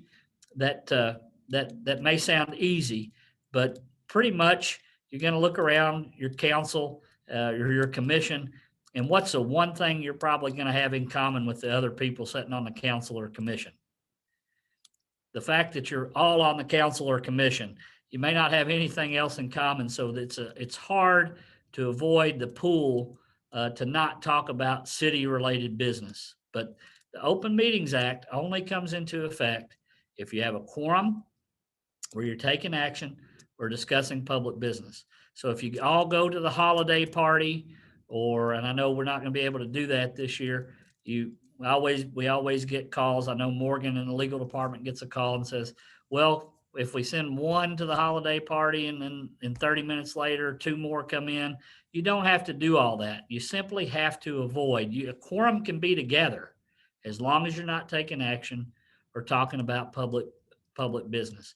So this is where the Open Meetings Act kicks in that instance. So that definition is really important. Now, there are exceptions to the rule where you can go into a closed session, and we'll talk about those in later slides. In addition, a meeting is also defined where the Open Meetings Act would apply. Any series of less than quorum meetings where there is an intent to circumvent legal requirements. So this was later added to the Open Meetings Act because we had creative public officials from time to time who says, well, let me tell you how we can get around this. It applies to meetings of a quorum. Let's 3 council members meet, and then we'll send one of the 3 to meet with the other 2 in a series of less than quorum meetings, whereby its design and intent, you're trying to get around the requirements of the Kentucky Open Meetings Law. That is a violation if you do that. Series of less than quorum meetings where you're trying to make the decision out of the public view, you can't use that trick either. So therefore, and I kind of went over that, gatherings that wouldn't be subject to the Open Meetings Act. Your entire council can come to conventions and conferences and training sessions and social gatherings and meetings of less than a quorum where you're all together at the same time, as long as you're not talking about public business, as Mayor Meyer pointed out. That happens a lot. KLC has an annual conference, the City Officials Academy, usually in person. So you may see the entire council get in a van or travel together as a quorum, be at those things, travel together to those things. That's all okay as long as you don't talk about public business or make a commitment to take action. So that's a very basic definition. Open Meetings Act applies, meetings of a quorum, actions taken, public business is discussed. Either of those things are occurring with a quorum, then you have to comply with these next slides in order to make the meeting open. Any questions about that basic definition? If you get that, you're going to be in really good shape. I know there's a lot with new social media as far as the Open Meetings Act goes. People are on certain Facebook pages or Instagram pages, whatever social media goes. That is part of this too as well, JD, right? That is correct. So you got to be careful with social media and group emails. This is an excellent point when you're talking about a quorum. So a lot of times mayors or council members may say, well, here's an easy way to get information out. Let's start simply with email, which is the first area where cities started getting in trouble, where they would say, well, let's send this group email to all the council members or all the commissioners and to let you know something that's going on. And then a little feature known as a reply all button starts getting you in trouble. You've essentially, when you hit reply all and you start that discussion related to that city email, you've essentially had a discussion, even though you're not together in the same place, you've had a gathering of the quorum virtually where you've talked about public business. So you got to watch email. You can't do the reply all function. Now, a lot of mayors and council members, just to keep everybody informed, may send a group email with everybody on it. And you have to avoid the tendency of hitting reply all or engaging in that discussion. It's for informational purposes. As a result, a lot of mayors, Daniel, had started just using the blind carbon copy, so you couldn't hit reply all as easy. So blind carbon copying everybody to avoid that requirement. But likewise, your point about social media, if you're all on a Facebook page related to the city and you engage in a discussion, all grouped into a Facebook message, all on a Facebook site or Twitter feed or any of those things, you can't use that to facilitate a discussion or otherwise it would be a violation of the Kentucky Open Meetings Act. Does that make sense? Does that answer your question? It's an excellent point. Yes, sir. Thank you. Excellent point. So let's say you're having a meeting of a quorum where you're going to take action or discuss public business. What do you have to do to go about making that meeting open? Very first requirement is that you have to hold the meeting at a time that's convenient to the public. Now, what's that mean? That means that, does that mean you have to hold it at 9? Somebody give me a time that's convenient to the public. 5 p.m. 5 p.m. Some people may say 9 a.m. Some people may say 3 p.m. Some people may say 7 after supper. Your older people may say 7's too late.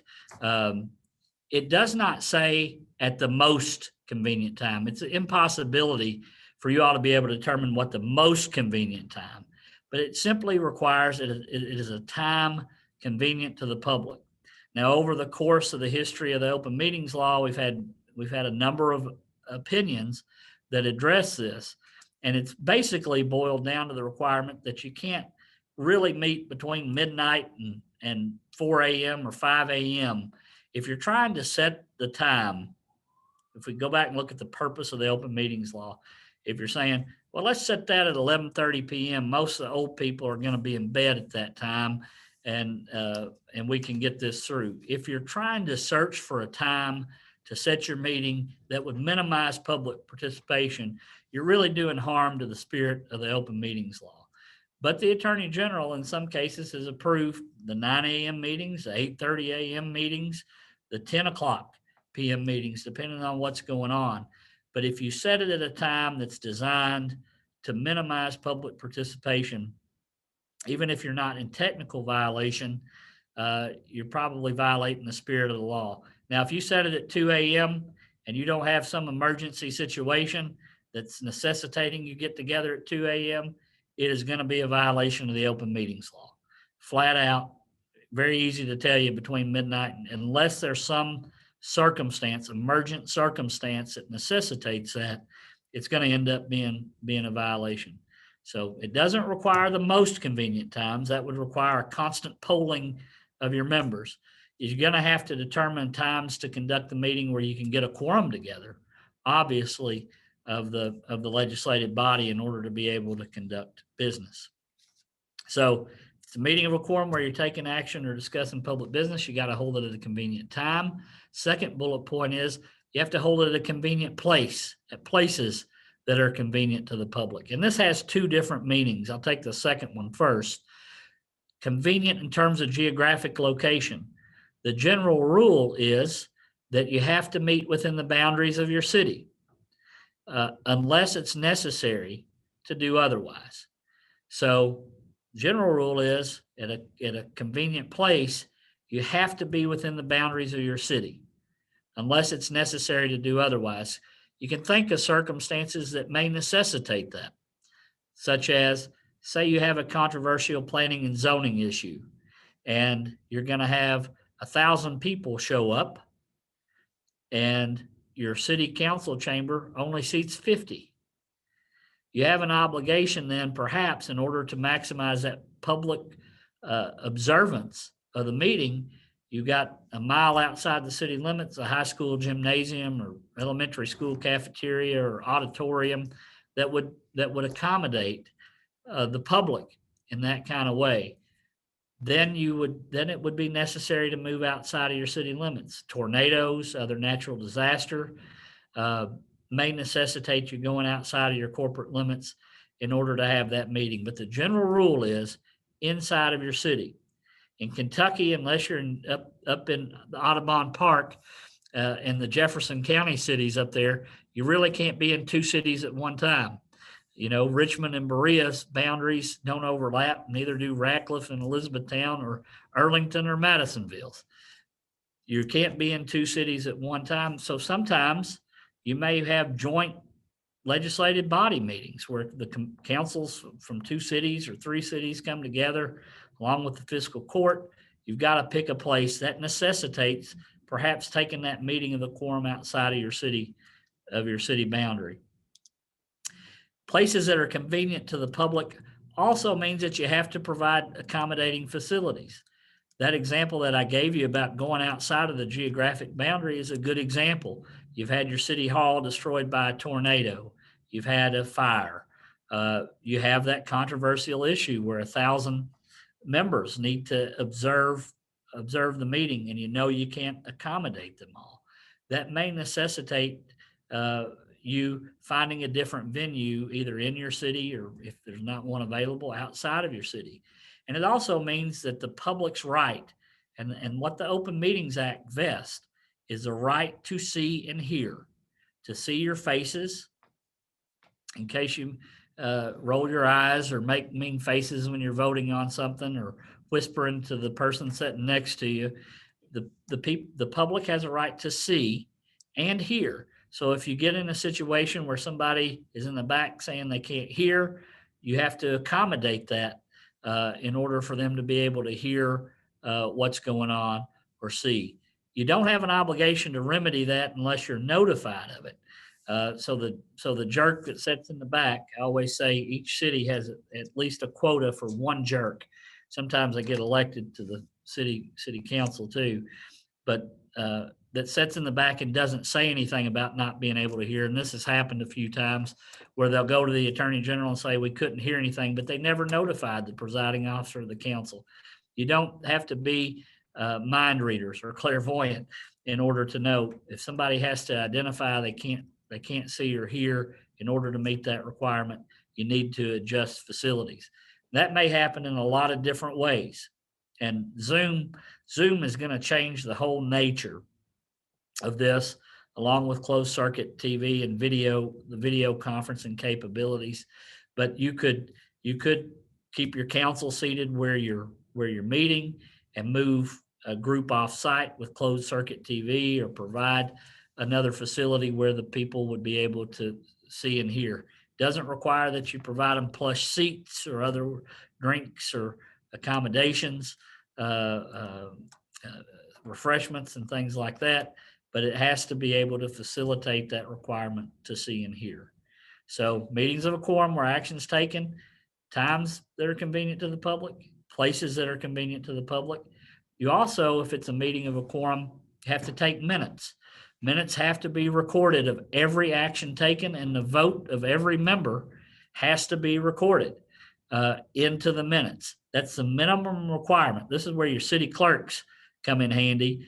A lot of them add more narrative to that, but at a bare minimum, the minutes have to say when the meeting occurred, what action was taken, and what the votes of each council member or commissioner were on the matter in the minutes. So sometimes in some meetings, if you have a work session, the minutes may be as simple as the meeting convened at 8 o'clock and adjourned at 8:30. And this is the way it happened. Regardless of anything else, you have to have those minutes if it's a meeting of a quorum where you're taking action and discussing public business. Likewise, you can't place any conditions on attendance if it's a meeting of a quorum where you're taking action or discussing public business. You can't say only city residents are able to attend this meeting, or only Republicans are able to come, or only Kentuckians are able to attend. You can't post any conditions on the attendance of the meeting. The public in general, regardless of whether they're residents or not, whether the result of their Kentuckians or not, you can't place any conditions on attendance of the meeting. You can't say, okay, we're just going to have a ladies' night council meeting. No men may attend. No conditions whatsoever on attendance. You can place conditions. Now, this is a difference, and you may want to remember this. The public's right under the open meetings law is to see and hear. It's not an attend. It's not a right to speak. So you can place conditions on the right to speak. You can say, hey, you got to sign in order to be able to speak. You can't require somebody to identify themselves in order to be able to stay in the meeting room. You can't ask, you got to tell me who you are in order to be here. You can't place any conditions on attendance, but you can if you want to impose rules to recognize somebody to address the legislative body. you can place conditions on that. So that's a key difference. And then the last bullet point here, in terms of making your meetings open, if you have a quorum discussing public business or taking action, is that the right of the press to cover the meeting is nearly absolute. It's probably fair to say it is absolute. There's some conditions in there as long as the press doesn't disrupt, their equipment now is down to these small telephones. Their equipment does not have the tendency to be disruptive. They have the right to be able to record, broadcast, and attend and cover the meeting if it's a meeting of a quorum. Now, likewise, keep in mind on that first slide, that's also the committees, boards, councils, ad hoc advisory groups that are created by cities. The press has a right to cover those meetings as well. There are a couple of different types of meetings that you need to be aware of too. Regular meetings, as we said before, you have to conduct those once a month, and a regular meeting has to be held at a time and place fixed by an ordinance. So every one of your cities, whether your council or commission, has an ordinance on the books that can be changed by council or commission. You can amend ordinances at least once per month that would set the time and place of your regular council meeting. If you don't know what that is, you probably want to find out. Most of them have an ordinance to say the regular meeting of the City Council of Hopkinsville will be on the second and fourth Monday of every month at 7:00 p.m. at City Hall. Most of you have an ordinance that reads something like that with one meeting or two meetings. And that's your regular meeting that has to be made readily available to the public. You've done that by ordinance. It has to be posted. And then when regular meetings are rescheduled, then you have to treat them over here as special meetings. So regular meetings, you've notified the public. This is their standing meeting time, place, time and place. Here's our ordinance. If you deviate at all from what's spelled out in the ordinance, you have a requirement then to treat it as a special meeting. And as we said before, the special meetings in all forms of government can be called by the mayor or a majority of the council or a majority of the commission. If you're going to do that, you have special notice requirements that don't apply for regular meetings. You have to provide it to all the legislative body members and the media who've requested to receive, and the legislative body members. Every legislative body member has to receive notice if the mayor's calling a special meeting. Obviously, if it's a majority of the council or commission, everybody has to get the notice. And then the media who have requested to receive notices. So it's not all media. If you're down in Hopkinsville, the Pikeville paper probably doesn't care you're having a special meeting in Hopkinsville, but the New Era does in Hopkinsville. So they probably have a request. So you got to notify all the members of the legislative body, the mayor is the presiding officer, the media who have requested notices. You have to send that to them 24 hours in advance, and you have to send it by mail, U.S. Postal Service, by fax, personal delivery of it, or email. If the member of the legislative body or the media has provided consent in writing with their preferred email address. So you can only use email notification. This is probably where your city clerk is going to say, and I know Rachel's on here, city clerk will say, please provide your consent to receive special meeting notices via email and give me the email address that you prefer to receive the notice of the special meeting. That makes it a lot easier. Most people don't have fax machines. Most people don't have the resources to do personal delivery. And you certainly, right now, doing a U.S. Using the Postal Service is probably is becoming even more challenging in order to ensure delivery of that notice at least 24 hours in advance. In addition, you have to, in addition to providing it to the members of the legislative body and the media, you have to post the notice 24 hours in advance at City Hall and the place where the meeting is going to be held. So you'll see in a conspicuous location the notice of the special meeting at City Hall, which may be the same place, but if you've got that example about using the school gymnasium, because you have to move the location. You have to post it both the city hall and the place where the meeting is going to be held in order to comply with the special meeting notice requirements. What has to be in that notice? The notice has to include some pretty obvious things, like the date of the meeting, the time that the meeting is going to occur, the place where the meeting is going to be held. And then you'll notice for special meetings, you have to include the agenda. You have to say what is going to be discussed in this written notice at the special meeting. Notice we didn't say you had to have an agenda for regular meetings that we covered just before. It's not wise to proceed without an agenda for a regular meeting, but you have to, in order to comply with the law, if you're deviating from that regular meeting schedule, you have to set the agenda for the special meeting. And the reason for that is you can't, as a council, talk about anything else, or a commission, anything else other than the items listed on that special meeting agenda at the special meeting. And you have to be specific enough in that special meeting notice to say you can't put a general category to say discussion of city business or new business. It have to specifically identify the subject matters that will be addressed, and you can only talk about those things in that notice at that special meeting. Otherwise, you're going to be in violation of the Kentucky Open Meetings Act.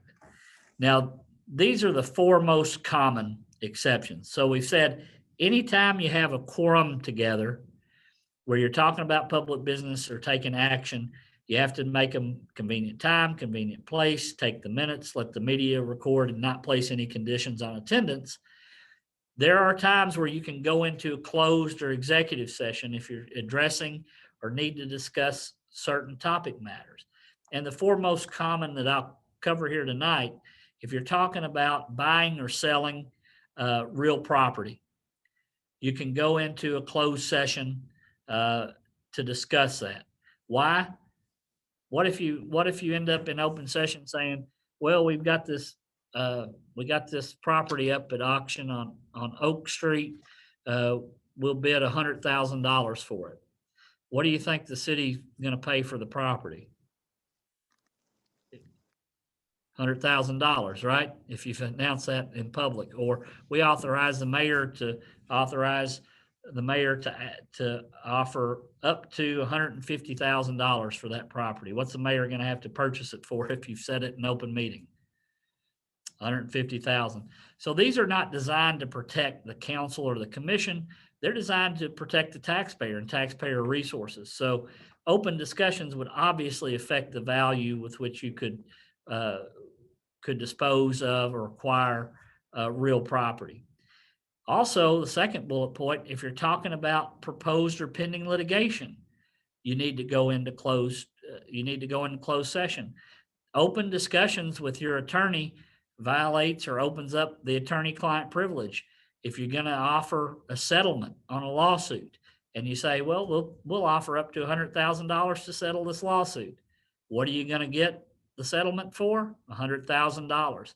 If somebody's suing the city and you got to have what would be attorney-client conversations out in public, it's really going to advantage the person suing the city. You're not able to protect the taxpayers' resources. Now, this has to be not merely speculative litigation. It has to be litigation that is real or threatened. You can't say, hey, I saw John Doe out in the parking lot and he's crazy, he might sue us, let's go into closed session. It has to be real or threatened pending litigation, not speculative that it's occurring. Discussions third bullet point, discussions which would lead to the appointment, discipline, or termination of a particular individual. You can go into closed session if you're dealing with the hiring of a new city clerk, or you're going into discussions to discuss the termination of the fire chief. You can go into closed session related to the individual. A lot of people say, let's go into closed session to discuss personnel matters. You can't go into closed session to generally discuss personnel matters. It has to be a discussion which might lead to that appointment, that discipline, or termination of a particular individual. So that is commonly used by councils and commissions. And then the fourth most common I think, utilized by city legislative bodies are discussions with a business entity if the open discussion would jeopardize the future siding, the retention of the business, the expansion of the business, or upgrading of that business in your community. You know, you're talking about job creation as people are making these and businesses are making these economic development decisions. A lot of that's sensitive.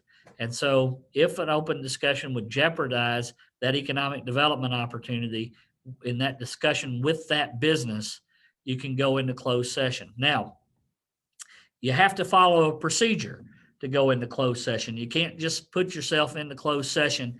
You have to start out in a properly noticed open session. And then you have to do by motion and vote what the business is of going into closed session and the specific provision of the Kentucky Revised Statute that authorizes you to go into that closed session. So we have to say, Mr. Mayor, I move that we go into closed session under KRS 61-810-1C to discuss pending litigation with the city because an open discussion would jeopardize their ability to settle this case or expose litigation tactics. And that has to be carried. So the mayor can't just say, bang the gavel and say, we're going into closed session. You have to be in a properly called open session to start with, and then it must be carried by motion and vote in order to go into the closed session. Once you're in that closed session, if it's to discuss property, you can only talk about the business that was announced prior to going into the closed session, and you can't take any final action in the closed session at all. You have to come back out into open session to take final action. So that's my part on the Open Meetings Act. I'll turn it over to Morgan to talk about the Open Records Act, and we'll address some questions at the end. We may go over a 3-hour time requirement. You're all welcome to hang around and ask questions. We'll stay here as long as you're asking them. Morgan. JD, do you want to stop sharing your screen? Oh, I guess you'd want me to do that, right? If you don't mind. All right. And that way.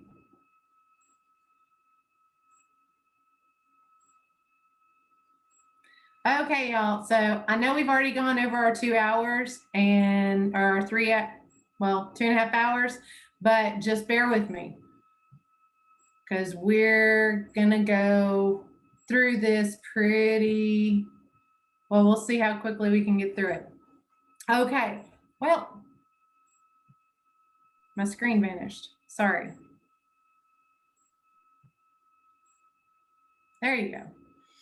Okay, so we're talking about now the Kentucky Open Records Act, and you're going to see a lot of familiar themes with the Kentucky Open Meetings Act, because what we're talking about, again, is that the public has a right to see and to, I guess, to participate and understand basically everything that the local government is doing. So all public records are open for public inspection unless they're specifically exempted. And these exemptions, you will see, are specifically tailored to protect government business. Public agencies defined similarly to the Open Meetings Act. One important thing to remember about how the public agencies are defined is that each individual member of a legislative body, each elected official is an individual public agency. So, for example, if I wanted a commissioner's specific correspondence with another commissioner, I could file an open records request with that commissioner. The individual commissioner, individual council member is responsible for their records under the act. This doesn't mean that the city clerk wouldn't assist or help any member of a legislative body to provide those records or produce those records, but ultimate responsibility is with the individual elected official. So let's talk a little bit about what a public record is. It's going to be any record produced by an agency. It's not just a piece of paper. It can be an email, software, a file on your computer, even on your personal computer, even on your personal phone. It's going to be anything that contains or addresses public business in your official capacity. So who can request the records? Anybody can request the records.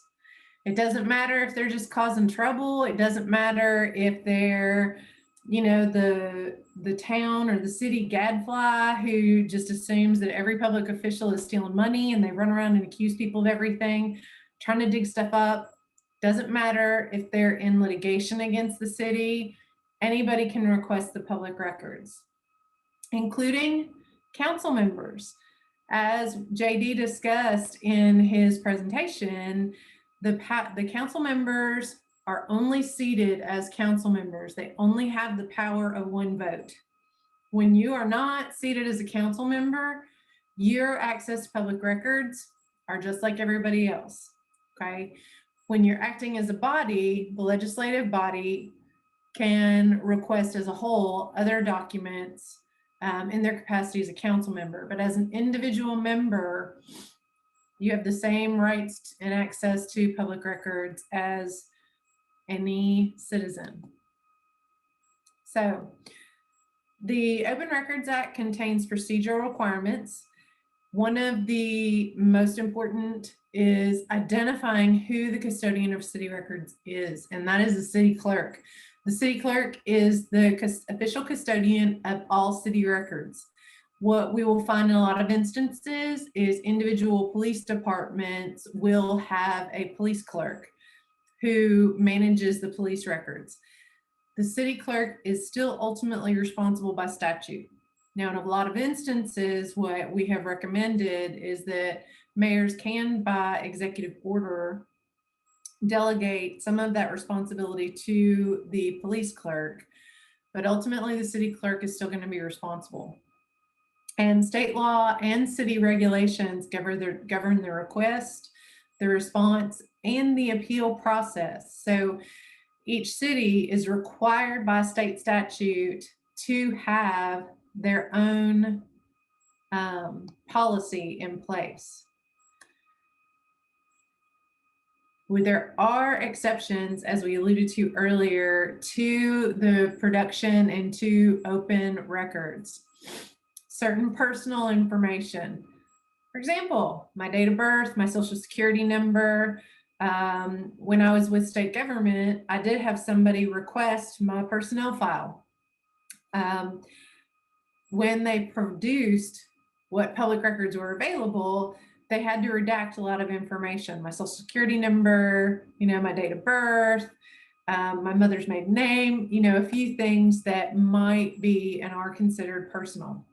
Preliminary documents, which that includes meeting minutes before the minutes are adopted in the subsequent meeting, or, because this may shock you, I'm sure some agencies may have gotten pretty wise and decided, hey, if we never officially adopt these minutes, they never have to be produced. So the Attorney General said, well, that's not really true. You're going to have to adopt them at the next meeting, or they automatically become final and you produce them. So there's always, every time we think that we find an end run around the act, something happens to fix the little loophole we found. But the preliminary documents, until they're finalized, until they're officially adopted as a final agency action, they can be excluded. Ongoing law enforcement actions are also an exception. However, depending upon how the agency is seeking to exclude them, the agency is going to have to prove that some harm would occur from releasing those documents. So for example, in some cities, if they don't want to release the 911 tape yet, if there's important information that hasn't been released to the public, if it would harm the investigation going forward, we encourage, and the Attorney General has recognized, that an affidavit from either the law enforcement agency or the prosecutor saying, hey, we can't let this go, it'll hurt the investigation, that's enough. And then redactions, that's simply the process of either scraping out or marking out the accepted information or pulling accepted information out. So, attention, all newly elected mayors. This is important. There's a statute that requires all mayors to distribute information on open meetings and open records to newly elected and newly appointed officials within 60 days of the start of their term or appointment.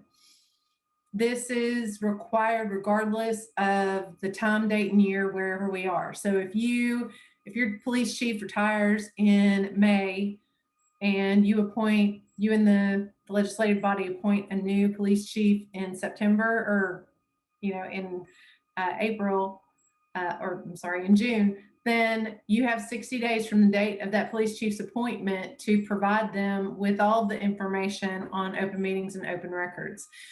The same is going to happen here as of January 1 when they start their term. You're going to have 60 days to provide everything. We have the link for the packet and the information. Okay, moving on. I don't see any questions. If we do, somebody will have to read them to me because I can't see the box now. Okay, ordinances. Ordinances are simply the official act of the legislative body. They're similar to state statutes, right? We've got a state statute that says that the speed limit on the state highways are 55, let's say, right? I have a city ordinance in Lexington that says that the street outside my house is 25 miles per hour. Same effect, it's just Lexington ordinances or your city ordinances are only valid within the confines, within the boundaries of your city. It's a local law, it's enforceable under the authority of the state, and it's used to regulate conduct. It's like I say, I love to be a live free or die person, but I actually like living in a city and having flush toilets and a light that comes on that other people kind of have already put the infrastructure in place. There is a statutorily mandated enactment process. It has to be introduced by a member of the legislative body. So in a mayor council form of government, the mayor cannot introduce an ordinance. The mayor can ask a member of the legislative body to introduce the ordinance on their behalf. In a commission form of government, the mayor can, because the mayor is a member of the legislative body, a member of the Board of Commissioners. Same in the city manager form of government. It must be in writing. It can only relate to the subject stated in its title. So you can't just Christmas tree everything and have something relating to the leash laws, as JD was talking about earlier, and then one to, the speed limit outside of my house. It has to contain an enacting clause, be it ordained by the city of Munfordville that blah, blah, blah. Okay. Enactment procedure. It has to have 2 readings on 2 separate days unless it's an emergency. That means you can have a reading on Monday, the first reading, and this doesn't mean you have to read the whole thing, but you can have the first reading on Monday and then have a special meeting the next day on Tuesday, have your second reading, and then to be fully enacted as an ordinance, it just has to be published within 30 days after approval. Has to be approved by a majority of the quorum. Okay, so these are the only requirements to enact an ordinance. Okay, public purpose spending. I know I'm going pretty fast. So if you put a question in the chat, even if you don't want to be that kid who's like, oh, I'll ask a bunch of questions and make them stay late, just tell me to email you and I'll respond. I know we're going over. So if you have any questions, or email me, my email is simple, mpatterson@klc.org. Easy peasy. Okay, public purpose spending. This is how the city spends its money. The Kentucky Constitution is very clear. Taxes shall only be levied for a public purpose only. And this is where I talk about gastroeconomical justice. The bottom line is, if it feels icky, just stop and think about it. I know that's a very scientific, very legal phrase, but that's kind of a good go by. If you're thinking, I don't know if we should do this, just stop and look at it. It really may be okay, but it might not.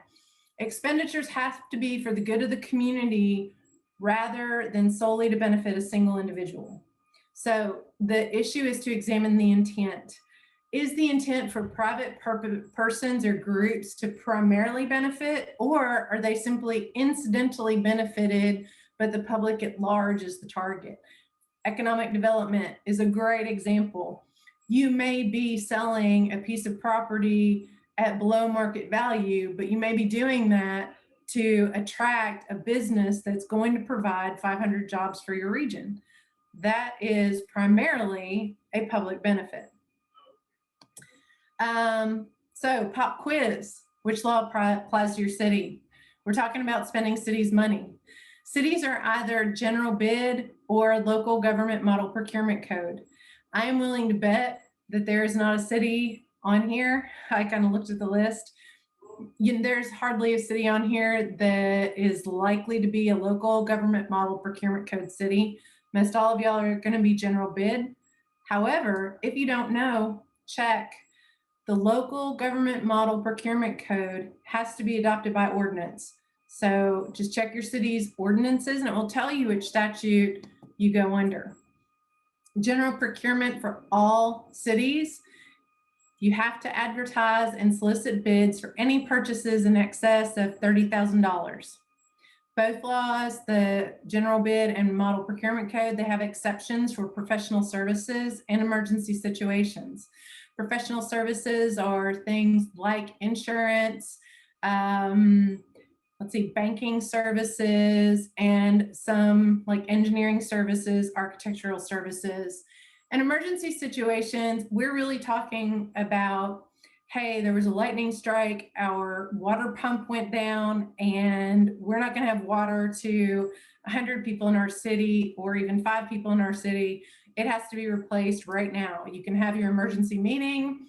You can go ahead and replace that water pump and move forward, even if it's over 30,000. It's something the city has to do. And realize, kind of keep in mind how the annual budget is going to dictate this process. What do you have to spend? What do you have to do? Do you have to amend your budget going forward? Budgeting. Cities operate on a July 1 to a June 30 fiscal year. The cities have to adopt a new budget each fiscal year by ordinance, and the budget can never have expenditures in excess of revenue, right? You hear that all the time, that the federal government operates at a deficit. Cities are not allowed to. Proposed budget is presented to the legislative body by the mayor and the mayor council cities. In the city manager cities, the city manager does it. They present it, and the council can amend, they can adopt. And as JD mentioned, a lot of times that's going to be all in one or not, but it's always the best process when the legislative body and the mayor work together. City funds can only be spent in accordance with the enacted city budget. So this means that the mayor, if I were the mayor, I can't go and take the money out of the police department and go spend it on a vacation or a very lavish training in Maui, right? Can't do that. It can only be spent for the police department, okay? The budget administration is the sole responsibility of the city's executive authority. In the mayor council form of government, that's the mayor. The council sets the budget, and then the mayor is essentially the CEO of the city. And as long as the mayor is operating within the budget set by council, they have discretion. In the commission form of government, the mayor is a member of the board of commissioners, and everybody decides how it operates. And failure to comply with the budget ordinance can have big consequences. The consequences can be a violation of the ethics ordinance. It can be getting dinged by the auditor's office, and there can also be criminal charges, unfortunately, misdemeanors generally, but those are some pretty big consequences. Ethics, I just mentioned it. Good segue, huh? Wasn't planned. Anyway, state law requires every city to have an ethics ordinance. You guys all have them. Okay, they may not have been amended since 1996. And if that's the case, please contact us. We have certified city of ethics. We can send you a model ethics ordinance to update everything. The ethics ordinance has to include standards of conduct, financial disclosure statements for officials and candidates. You should already have an idea of what those look like. A nepotism policy, which it doesn't say what your nepotism policy has to say. It can say, we love nepotism here in our city. In a lot of instances, if you're in a smaller city, your nepotism policy isn't going to be that stringent because a lot of people are related. I know for me, and Mayor Campbell knows this, my family's from Lyon County. They're an original land grant family. I'm related to probably, at least 50% of Lyon County by now. It wouldn't work for me. So in a lot of smaller cities, you're going to have a similar situation. But there has to be some statement on nepotism. A designation of an enforcement body or an enforcement officer. Not every city can have an ethics board. Sometimes you're going to appoint an ethics officer, and the ethics ordinance can specify that it applies to appointed officials and employees. In fact, we recommend that employees also be bound by the ethics ordinance. Okay, general prohibitions against contracting with the city. No elected or appointed official or employee can do so. The bar includes oral or written contracts, not contracts awarded by bid or those entered into prior before office, but it can be overcome with proper disclosure during the meetings. Okay, and that's what's important. There may be instances where contracting with an employee or a council member may be mandatory. If you're in a smaller city, your council member may have the only, landscaping business in the county. They may be the only ones you can contract with. That's okay. You just have to make proper disclosures in an open meeting. So to sum up, know your roles and limits on powers and authorities in your form of government. Avoid costly litigation by conferring with informed attorneys on personnel changes. And we will tell you that time and time again. Talk to your city attorney, talk to your city attorney. You can also call us in the municipal law department. We have a personnel policies program, and we do try to help our cities as much as possible. Meetings and public records have to be open and accessible to the public. There are limited exceptions. Most of y'all are going to have some pretty seasoned clerks in place. They know this, or they know who to call if they have any questions. Public funds have to be spent for public purposes. That's a big one. Keep that in mind. And cities operate on an annual budget that covers July 1 through June 30th fiscal year. Expenditures of city funds must conform to the adopted budget ordinances. If a fund if the monies in a certain fund are going low and it looks like it's going to exceed, the expenditures will exceed what's been appropriated, it's important to amend that ordinance so that there are more monies in that fund so you don't go over. And be familiar with your city's ethics ordinances so you don't inadvertently violate the law. Okay, thank you all very much. I know I blew through that. I know that's a lot. So please call me or email if you have any questions. Morgan, there is a question in the chat. I couldn't see, sorry. No, you're fine. Back to JD's explanation on public comment periods. Can our city change the way that the public comments are held? The way we do it now is announcing our name and address, and there's been multiple people that have said they don't like that. What can we do instead? Yeah. Go ahead. You're fine to answer, Morgan. Go ahead.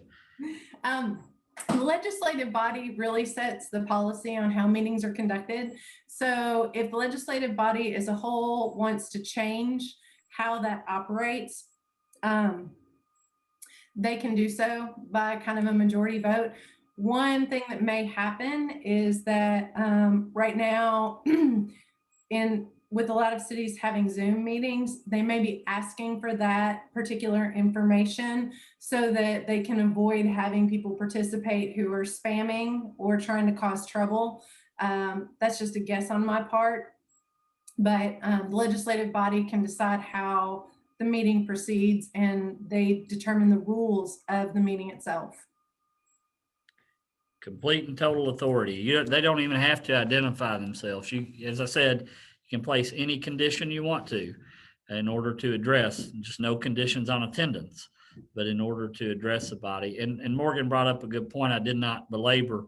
You're probably going to go into situations where you don't have the traditional open meetings where you're going in to sit down around a dais that has your council organized or your commission organized or a table in a room.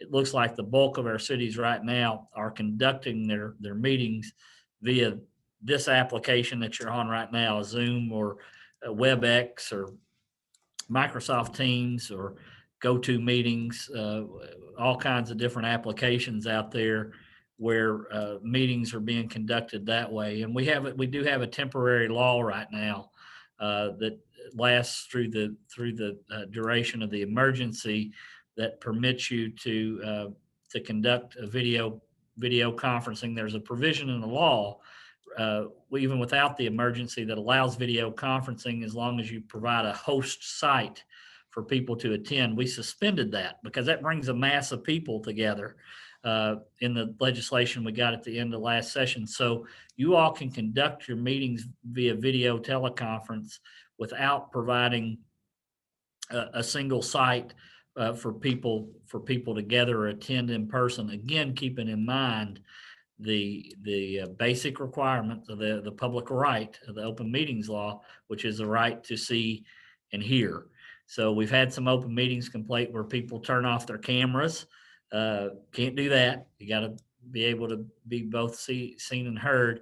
So it's a little different ball game during this pandemic of what you would traditionally have. And we're on top of we got that law enacted at the end of the last session to allow you to do that with great ease during the course of the emergency. Now, and that'll be something we'll have to keep you up to date on with the legislative session. If the legislature ends the state of emergency, we'll probably be looking for other provisions to ensure you don't have to have a single meeting location as you come along. Any more questions? Morgan and I are here. We're fine to answer questions, any of the questions that you all have. I know we've been here 3 hours, but any of them at all? I think I got a text that Aletha, I'm saying that right, am I not, Miss West? Althea, Aletha? No, it's Alethea. Alethea. I'm Yeah. sorry about butchering. It's okay. I understand. I will remember it now. Yeah. Alethea had asked questions about, what was your question? I got a text on that about open meetings that had asked about doing a COLA on terms of giving a raise to elected officials. And you can do a COLA. It's not considered a change in compensation if you do it 1 year over the next. Now, what you can't do in terms of changing the compensation of elected officials is saying, oh, you set the compensation in 1977 and that's your ordinance and it hadn't been changed. And you say, well, let's bring that up to $20. It would only be a COLA from 1 year to the next. A lot of your cities in your ordinance for compensation of elected officials have automatically built in that COLA adjustment as it's determined by the state. It may be in your ordinance already, but even if it's not under your ordinance, under that case law, you can provide it 1 year over the next, a COLA adjustment, without violating the constitutional prohibition on alteration of compensation during the term of office. Okay. I thought I was asking about the COLA in reference to employees. Mm-hmm. I thought you had kind of mentioned a little bit about that, and it's the note part that I didn't catch. When I'm trying to go back to my notes, where you had said about the COLA in reference to our non-elected employees. Non-elected officers and employees. Yes. It's totally a matter that's up to the legislative body as the enacting body of the budget. So the council may end up deciding whether it's going to provide room in the budget for a 3% raise, 2% raise, no wiggle room. And it largely depends on the way your city too has designed its pay and classification plan.